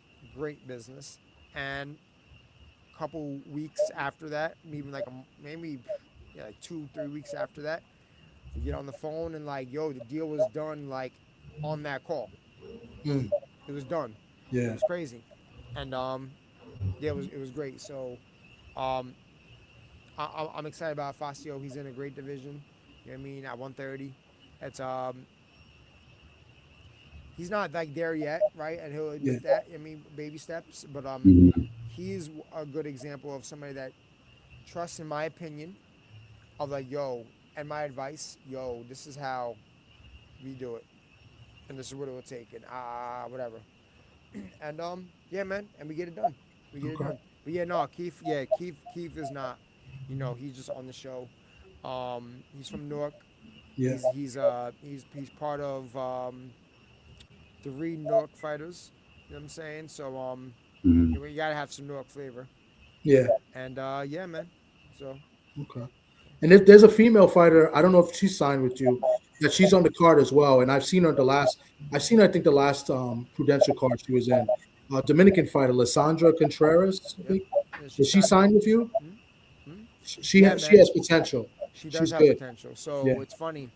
I didn't make that deal for that card. That was, she dealt with whoever she dealt with to get on that. And I seen her. I'm like, holy fuck. Like, I need her bad. And I was like, holy shit, she could fight. She could really fight. Her team is beautiful. Coach Yaz is amazing. Her manager, trainer. You know what I mean? Lysandra. I mean, look, I'm not bilingual, so like, there's that. But she's respectful. She what I appreciate is that she appreciates me. She like for trusting and believing in her, and I appreciate that she put the trust into me. You know what I'm Yeah. saying? So that deal right there was a beautiful chemistry, man. We have a great chemistry. Me and Yaz work extremely well together. We understand each other. We understand business. She's a former cop. She's a former detective, so she's mad hood. Like she's straight to the point. No bullshit. There's no getting around her. It's like my old saying, man. Like yo, in boxing, it's way too easy to find out the truth. So there ain't no reason to tell a lie. It's way too fucking easy. Boxing's like this small. She got that aspect plus of being a former detective. Yeah, no, let's just cut it straight. Let's get to the point. Yeah. And that's how it's great. We're straight with each other. Lysandra, yeah, man, she's a future star. She's a future Okay. world champion in the making. She will be in a big setting fairly soon, God willing. And yeah, she's gonna step up to her first 6-round fight in April. Okay. And then yeah, right to the big leagues, man. Yeah, we throw her right in. She could rumble. She's a Yeah. Dominican amateur champion. 80 plus fights. Yeah, man. There's no really holding her back. And she's strong. Yeah. So what made me fall in love with her was she fights like a Cuban a little bit. Really good feet work. Yeah. Pivots the angles. Like I said, she's strong. So yeah, man, I'm excited for the future for her, for sure. Yeah, I was very impressed when I saw her, and then I started asking about her, and started learning some things about her team, and then I saw she's on the card. So I wanted to reach out and I wanted to ask you about it, and then eventually when I get there, I want to try to maybe make contact, maybe bring her on the show too. So Anytime you want, bro. You speak Spanish? No, not really. No, That's fine. Yeah, very that's fine. little, So, but yeah. So her man, so Yaz will be on and she'll do all that. Okay. Sure. That's what's up, man. I don't really have anything else. The only thing else is that I wanted to ask was, do you have a main event for that card yet? I can't announce it yet. Oh, okay. See, somebody told me to ask you that too. I'm not going to say who. So I figured, okay, that was the reason why. So. Ask me. Who asked you to ask me? No, I can't say. Was it an op? Huh? No. It was Slugworth from the Slug Chocolate Factory. That's who it was. You know what I'm saying? They want to know. I get the Willy Wonka secret. So. And how many fights you think you have on that card? It's like 13, bro. Keep 13. in mind, it's Pro Box. It's Pro Box. Pro Box, yes. So Pro Box is gonna announce the top card, the top 4 fights. Okay. You know what I'm saying? But yo, bangers, yo. Stupid bangers. Like So you gotta like, I'll be honest, like I don't think a casual would know.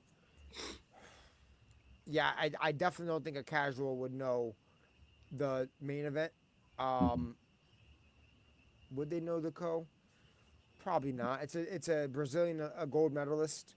So maybe not. I don't know. Yeah, hey, don't nobody watch this channel, man. You can tell us. What? Yeah, Yeah. Don't nobody watch this channel. You can tell yeah, us. yeah, yeah. No, I can't, bro. It'll be announced soon. It's gonna be No, I announced got you. soon. It'll be announced soon. And then yeah, like but yo, the second fight on the TV. Oh, I can't wait. And now, oh my god, I can't wait. It's a Dominican versus an Argentinian. Oh, I can't wait. I can't wait, bro. It's and then the opener. I will say, the opener is featured. Hold on, let me. Is the Dominican Olympian? No. Okay, all right. I was gonna narrow it down. Okay, forget it. All I'm right. trying to guess some shit. Look at If him. are you Dominican? No, I'm Puerto Rican, but I just know Puerto Rican, there's a couple of Dominicans that are really good, and then and they're brothers actually. I'm not gonna say the names, but I think they were both Olympians, so that's why I said maybe it might be Who, the Value brothers? no. Cedeno. Oh yeah, Dominican. Yeah. No. Huri and what's my other man name? I forget. I sparred the bigger one before. He go punch. He's doing good. He's at like 154. Yeah. Yeah, no. No, it's not him. But it is at 154 though. I think Okay. you're getting there. Great fight, man. Like, yo, like I said, like you've seen, if you watch Pro Box and like more recently like the Zone, and I'm sorry, not the Zone, like Overtime, like OTX. Yeah. Fighters featured on that. And then the opener will be a fighter that I just signed. I could say Josephat Ortiz. He's gonna be fighting in the opener against a quality opponent that I favor Josephat to beat fairly easy. I think there's levels to boxing. Yeah. So yeah, man. I can't wait, man. Hopefully this week they're gonna announce it, bro, because everybody keeps asking me. Okay. But what I could say is off TV, I obviously got Facio. You got Emmanuel Sacerito Rodriguez, who he's somebody that I put like my heart into. He's a brother of mine. He's a good friend, man. And we've had our ups and downs, and he suffered some losses and everything, but we always stuck together. Obviously you said Keith Colon, Lissandra Contreras, Gabriel Garina, who's fighting. We announced that he's fighting. I can't pronounce his last name, but Rami. Gabriel is 8-1 versus he's fighting a 7-0 kid, which is going to be on Pro Box. It'll be on the TV portion, but not as the main. The top four. Who else we have? The Prince of Newark making his pro debut, man. Yoel Cooper, Boy Cooper. I'm very excited for him, man. He's gonna shut Newark down, man. He's the Prince of Newark. I've heard about him. Yeah, he's the baby, so he's gonna shut shit down. He's the pro. It's his pro debut, right? Yeah. Oh, so they're gonna sell a lot of tickets. They're gonna go crazy. They're gonna go crazy for him.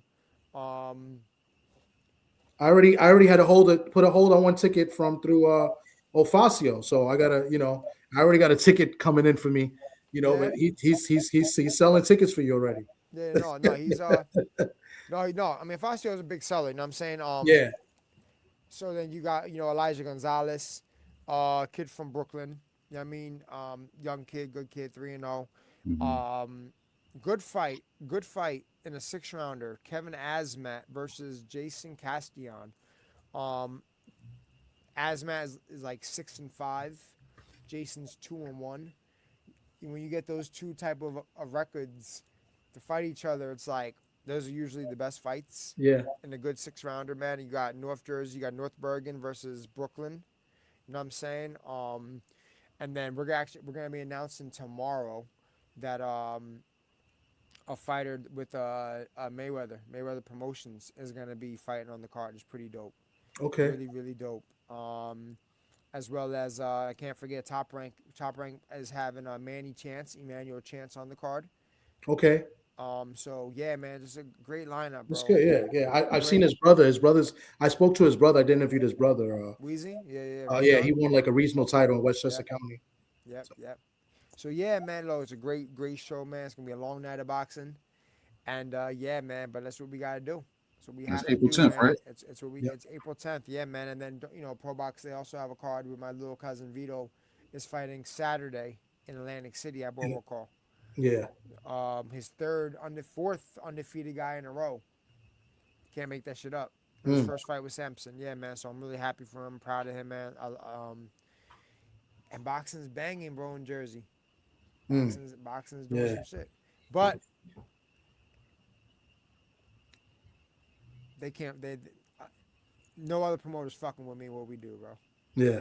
So they can't do it like Cornflake. Hey, I got to vouch for it because I've been to the event and it was a great event. So They can't do it like Cornflake do yeah, it. they can't. Can I got a super chat, so I'm gonna read it. It's see what you guys think about this.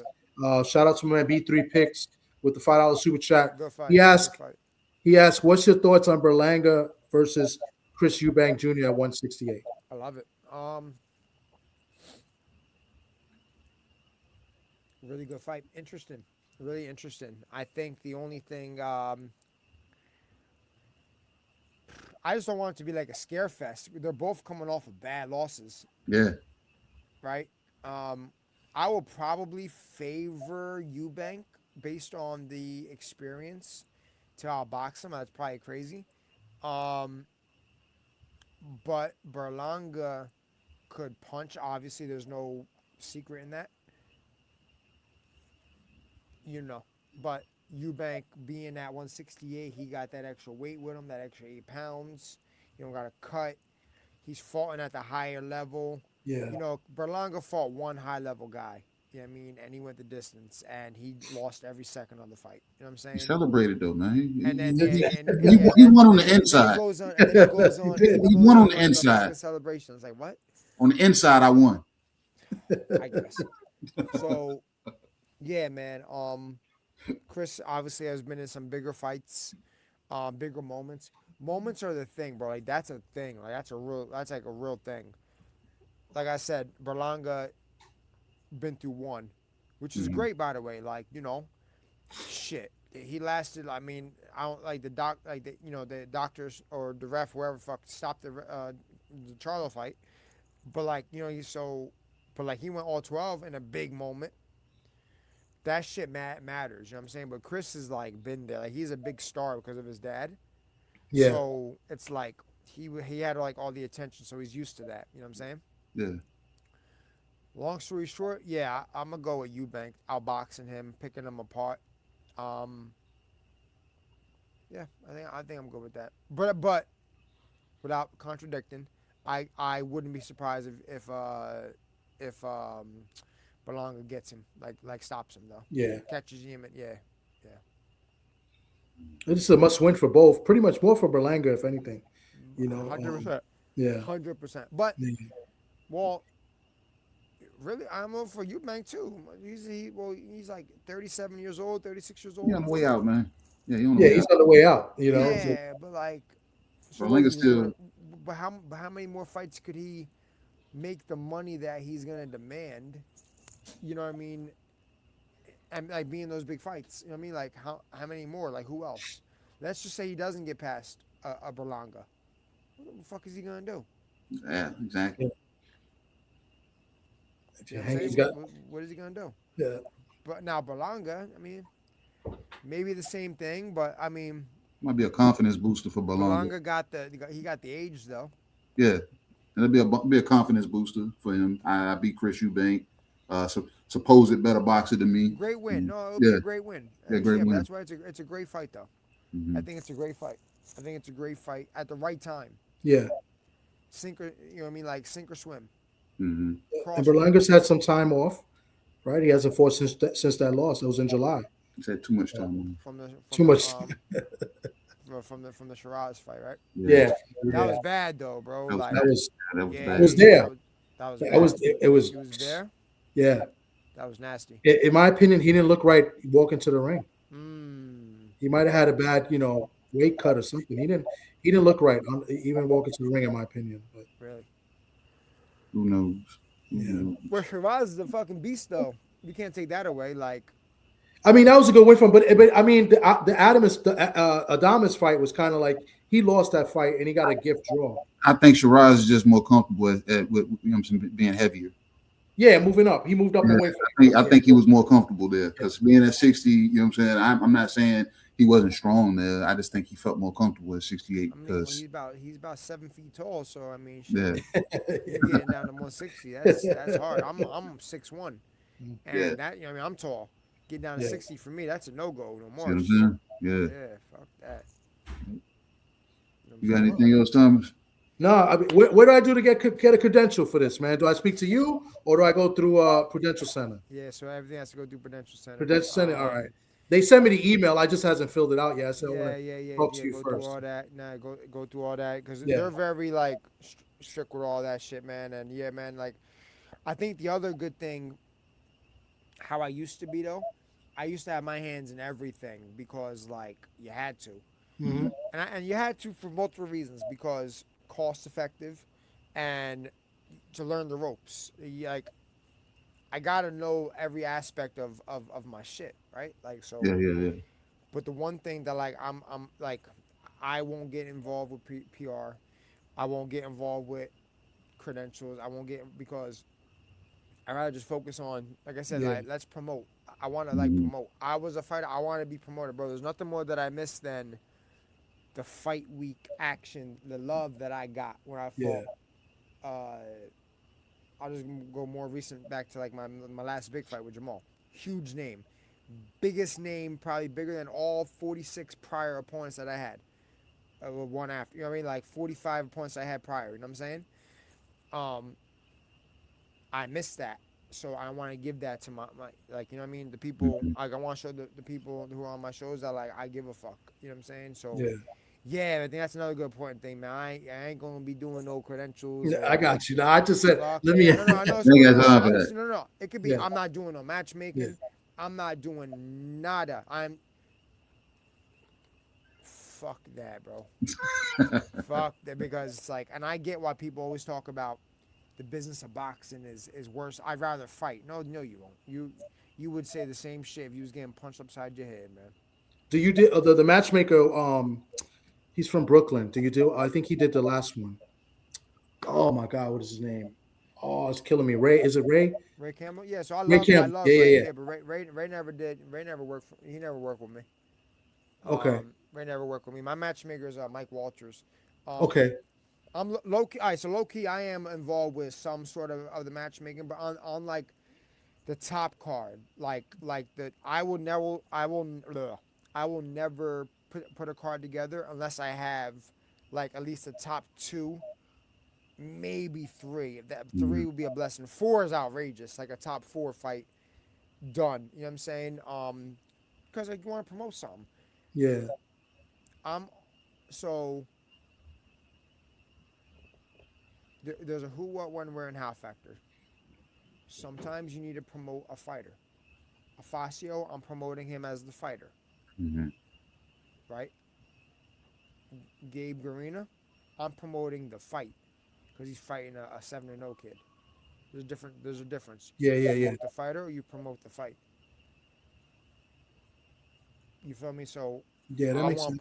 I want to put together the main or like a or the top, like I said, top 3 or 4, God willing, to promote that. And like that's the storyline. And like then when they see like, you know, a Puerto Rican in the main event, but then they see 2 Puerto Ricans on the undercard, they know why. And just give me, I won't say give me, but like, you know, 4 or 6 rounders that whatever. You know what I'm saying? Yeah. So. I got one more super chat because we got to bounce, and I'm sure you got things to do. But one more $2 super chat from a man B3 Picks. He wants to know your opinion if that fight was to happen. Zayas against Devin Haney at 154. So I was asked this not too long ago by my man Jamil. Yeah, man, I could see. By the way, I can see that happening. I can see that happening.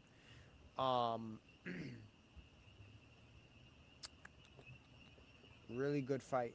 Interesting. Size does matter, Pauls, but skills do pay the bills. Yeah, I think the experience,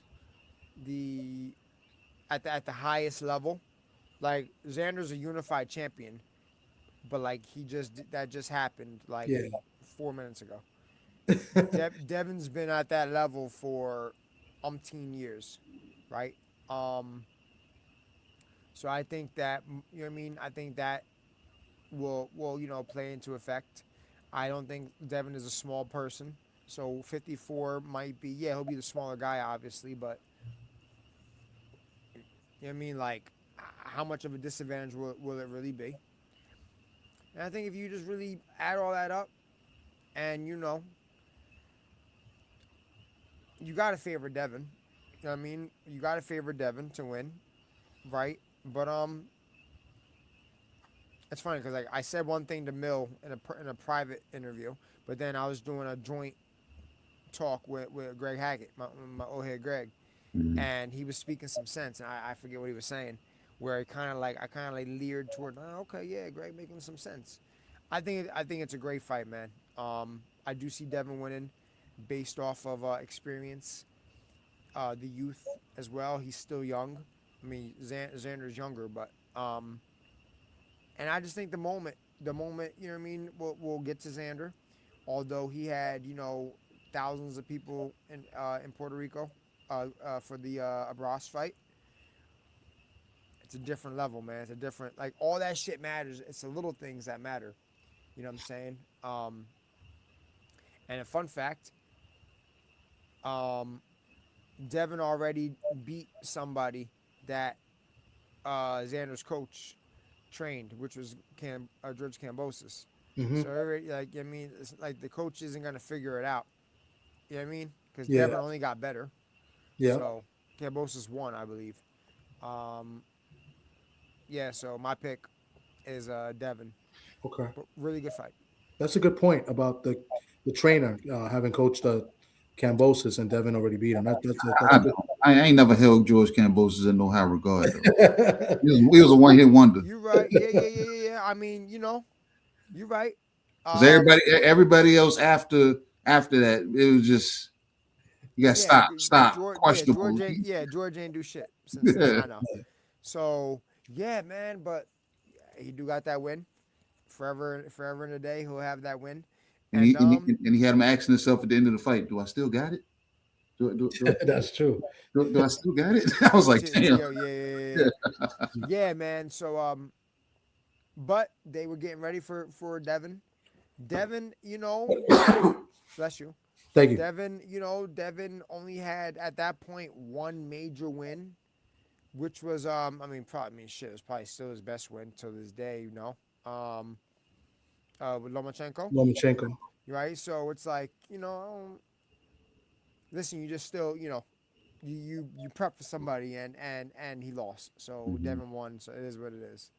So granted, Xander's better than George Kambosos, younger, bigger, stronger, faster, more skilled, all that good shit. Yeah.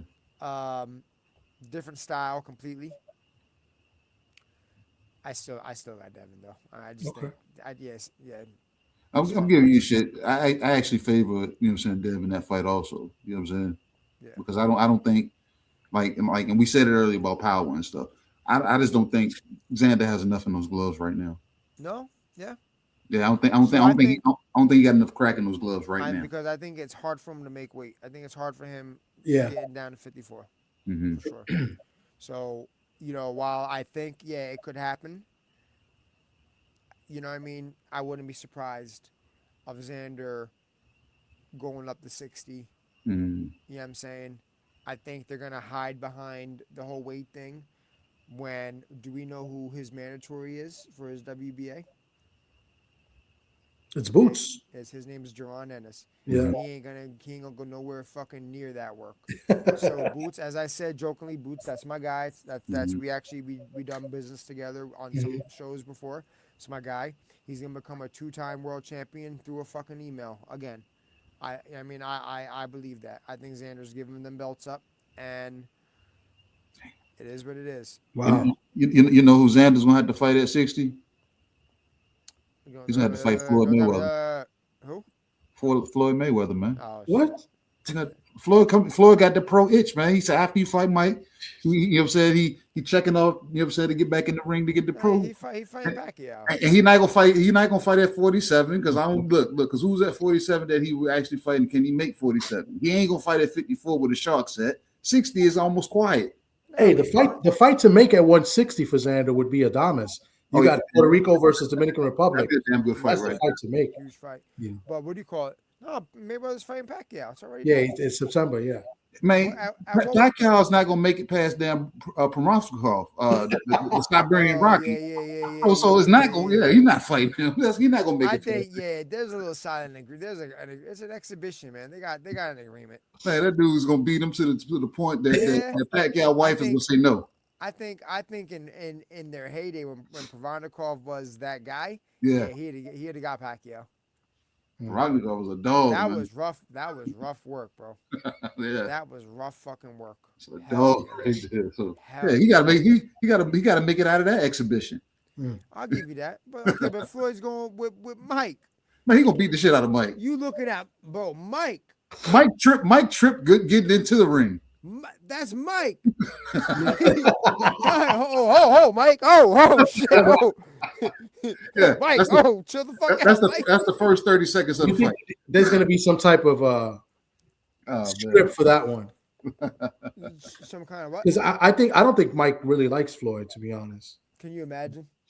He might wild out and hit him for real. Mike might show up for 2 rounds. He's gonna show up for 2 rounds. Yeah, so two strong rounds. Yeah, that's fine. That's fine. That's Mike though, bro. I don't give a fuck how old he is. You looking across, looking at Mike looking at you with them tight ass shorts on. Oh no. Oh man. Shit. Man. Yeah, man. Yo, this was dope though, bro. Yeah, I fuck with you. No, this is like we could be regular, man. We could be regular. Oh yeah. We got. Look, I can bring you back for real conversation because I'm gonna definitely bring you back once we get these damn fights situated and you know what the main events and all this other damn stuff is. Right. Then Thomas, you already know he gonna pull you up. You know what I'm saying? You know what I'm saying? Bring you over there to this panel. I appreciate. Yeah, I already got somebody asking to bring you on already for Thursday. He said he knows you, and I don't know. At first, I thought you was talking about it, but I know you wasn't. Rich Mancuso. He wants to bring you on. For sure. Yeah. So for Thursday, I'll hit him up. So, okay. Yeah. Man. The KG has a good show, and they have open conversations, and they let people speak the way they want to. So the curse words are warranted. So it's good. I got was it 3 to 4 different segments that's over here. Tales from the B-side that we on right now. Like I said, and I do appreciate you pulling up, giving us that, that flip-flop story where you being the fighter and the promoter and how empathetic you are when it comes to the people. You said you got a big heart. You know what I'm saying? Hey, fighters, anybody in the region, tap in with Cornflake, man. He said he got a big heart. He said he got the deep pockets. He paying everybody. Paying everybody rent, putting a little something on the next bill. You know what I'm saying? Putting your kids through paying tuitions on your kids. I know, man. You know what I'm saying? If I could, I would. If I could, I would, man. But yeah, man. But if you're sensible, and you're willing to work, yeah, man. Like, yo, people, I get hit up daily, bro. Like, I'm also I'm the combat sports brand manager for Venom as well. That's like my day job. Okay. And so like I deal with fighters all day long, like in teams and people all day long. Not only on the promoting, but the Venom side as well. And it's like they see how I'm easy, bro. Like we just get to it. And like if you're not sensible, there's no deal. You know what I'm saying? So yeah, man, just tap in with me if you want to be sensible. And we could work. I'm very sensible, man. I just need a pair of bag gloves from Venom. That's all. That's it. That's all. That's all. Yeah. He'll be more sensible with you than he is with me. I tell you that much. Yeah. Yeah. Hey, trust and believe, damn Thomas. If I talk to Cornflake on a regular basis, you know what I'm saying, he'll get that side that you get. And I don't think he'll be so sensitive about it because he'll be like this motherfucker here. He'll be like this motherfucker here. I'm like, yeah. You know what I'm saying? So I might have to make that trip up there April 10th to come check you guys out. Love it, bro. I love it. It's gonna be a great show, man. Let me know. I'm gonna be ringside, so you let me know. 100%, bro. I can't wait. It's gonna be a great show. Hell yeah, man. You know what I'm saying? We appreciate you, man. You know what I'm saying? Shout out Shout out to Afacio for saying. Shout out to Afacio, Yeah, man. Facio Shout there. out to Shout out to Afacio. Shout Facio. out to Afacio. That's my guy. Real Right rap. here in the Bronx. Real rap. Are you in the Bronx? Yeah. You know who else I signed that just fought last night with a beautiful first round knockout? Showtime. Alex De Jesus. Who's that? Say it again. Oh, brother. No, I didn't hear the name. Was it Alex De Jesus. Showtime. Showtime? Okay, yeah. Okay, Showtime. I know you're talking about. He's the one that is known for what? Oh, that I don't know. Here we go. But I know who you're talking about. Got him. I follow him on the gram. I Got just him. saw the knockout. Got him. Yeah, no, he's like he do all that goofy, that dancing shit, the Dougie and all that, whatever. Okay. Yeah, no, he's a character, man. He's a future champ, man. He's trained by Yoel Judah. You know what I'm saying? Okay, all right. Zab's father. Yeah. So good fighter, man. And he's in the Bronx? He's from the Bronx. Bronx? Okay. Right. So I gotta find out what gym he's at. How he don't know Thomas, man? Everybody know Thomas. Let Thomas tell it. I gotta know what gym he at. Yeah, he trained Gym X with Yoel and them. I think he trained. Okay, so that's not in the Bronx though. That's what I'm saying. Yeah, but he live in the Bronx. Yeah. You know what I'm saying? Yeah, so got him. You know what I mean? He'll be fighting soon. Just went to Mexico. He had to get active. Because too much fuck shit going on. You know what I'm saying? Mm-hmm. So he had to get active. He knocked out another 1-0 kid.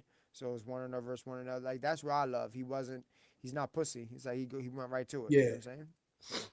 Okay. I fuck with it. Man.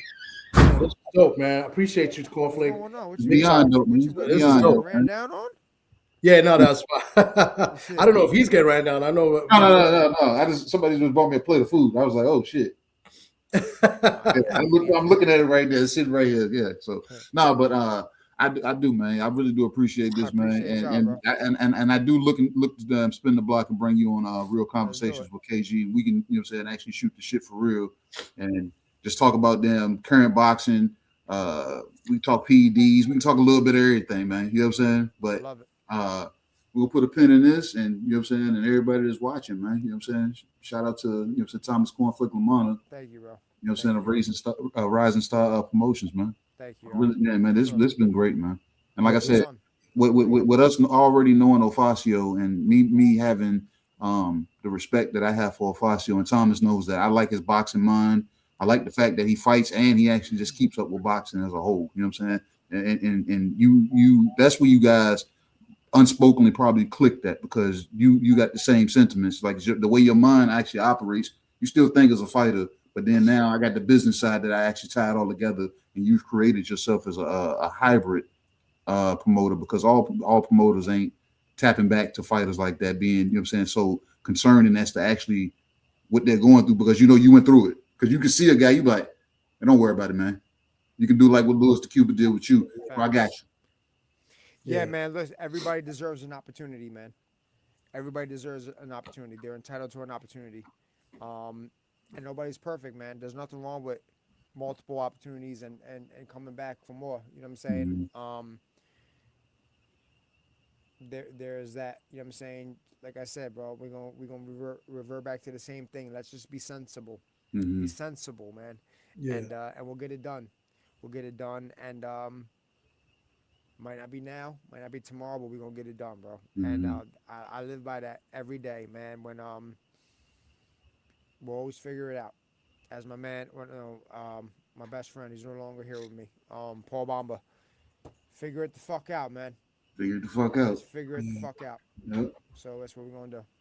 I'm gonna start utilizing that. Sensible, because I got a favorite word. You know what I'm saying? Shout out to my boy Junior the Truth. Junior the Truth, favorite word. I always heard him from day one. Be intentional. The word is intentional. You know what I'm saying? So you can be sensible, have it thought about, be intentional with your movement after that. Facts. You know what I'm saying? So shout out to Cornflake, man. You know what I'm saying? Till next time, man. Yeah. Salute to you. Hi. Shit. Thank you. All right. Peace. That was dope. That was a good one. It was beyond dope, Thomas. Learned a lot. This is a, learned a lot, you know what I'm saying? And there was still more questions. I had 2 pages full, and I think I only asked like 3 questions. But he answered most of them pretty much, throughout with other he tied everything together. Yeah. tie everything together, man. Yeah. You want to close, you know what I'm saying, close the people out and, you know what I'm saying, tell them some stuff about you, what you got going on, this interview. We can go in and wrap it up because damn, we about to hit 2 hours Yeah, again. this is the most we've been on in a long time. I mean, Yeah. This is great. Definitely appreciate everybody in the building. We don't really like to go to the comments when we're cooking up here. So, you know, at least I know KT don't really like to do it much, but definitely appreciate the super chats and the questions. This was a great show. Very informative. We're gonna bring them back again. KT will bring them back. I'll bring them back. You know what I'm saying? And you know, and we're gonna help promote the show too, because obviously we got a couple fighters that have been on my platform and on KG's platform as well. We're talking about Keith Cologne and Ofacio. They're gonna be on the card April 10th. Friday in Newark, New Jersey, the Prudential Center. So we're going to bring them up again, and we're going to just promote this show. It sounds like it's going to be a great card. 13 fights. They didn't even announce the main event. He said they're going to announce like 3 or 4 fights, I think, on the card. They're bangers. That's what he said. So I'm looking forward to hearing that. And yeah, man, as far as me, you know, you'll catch me here every week, every Friday. And here we're starting a new little podcast, Boogie Down Boxing. And, you know, we'll have some interviews lined up as well. So shout out to you guys coming through, man. Man, Thomas, man, you know what I'm saying? I appreciate you, you know what I'm saying, pretty much them setting that up with, you know what I'm saying, with Cornflake, and Cornflake taking the time out of his busy time, you know what I'm saying, to come and break that down with us and everything. Yeah. So I want to shout out to everybody in the chat, you know what I'm saying, for everybody that pulled up on any platform that they may have clicked. There's moments in every fighter's life, man. You know what I'm saying? When the noise fades, crowds get quieter, walkouts feel shorter, and the mirror starts asking questions that the rankings never did. You know what I'm saying? Yeah. Not did you win, not did you grow, not what did you earn, but what did it cost? Because boxing is strange like that. You can break your whole body while building your perspective. Yeah, it can humble you, your ego, while sharpening your purpose. And for some fighters, the final bell isn't an ending; it's an introduction. Tonight's story wasn't about perfection. It wasn't about undefeated records or carefully scripted paths. It was about the grind, the lessons, and the quiet transformation that happens when fighters stop choosing moments and starts creating them for themselves. Thomas LaManna walked into boxing as a young man, you know what I'm saying, chasing opportunity, and he walked through it as a fighter, learning reality. And now he stands beside it, building stages, opening doors, and making sure somebody else's B-side gets heard. Because legacies don't live in the punches that you land. It lives in the platforms you leave behind. And maybe that's the real evolution of boxing, or of a fighter, not just champions, not the contenders, but the architect. Every fighter has a record, but only one can become the reason. I am KG, and this has been Tales from the B-Side. It's a usual suspect. But I lost the love. Like, I just lost it. I think I want to like move on to other things, and yeah. Yeah, man. I mean, look, we're 10 years in.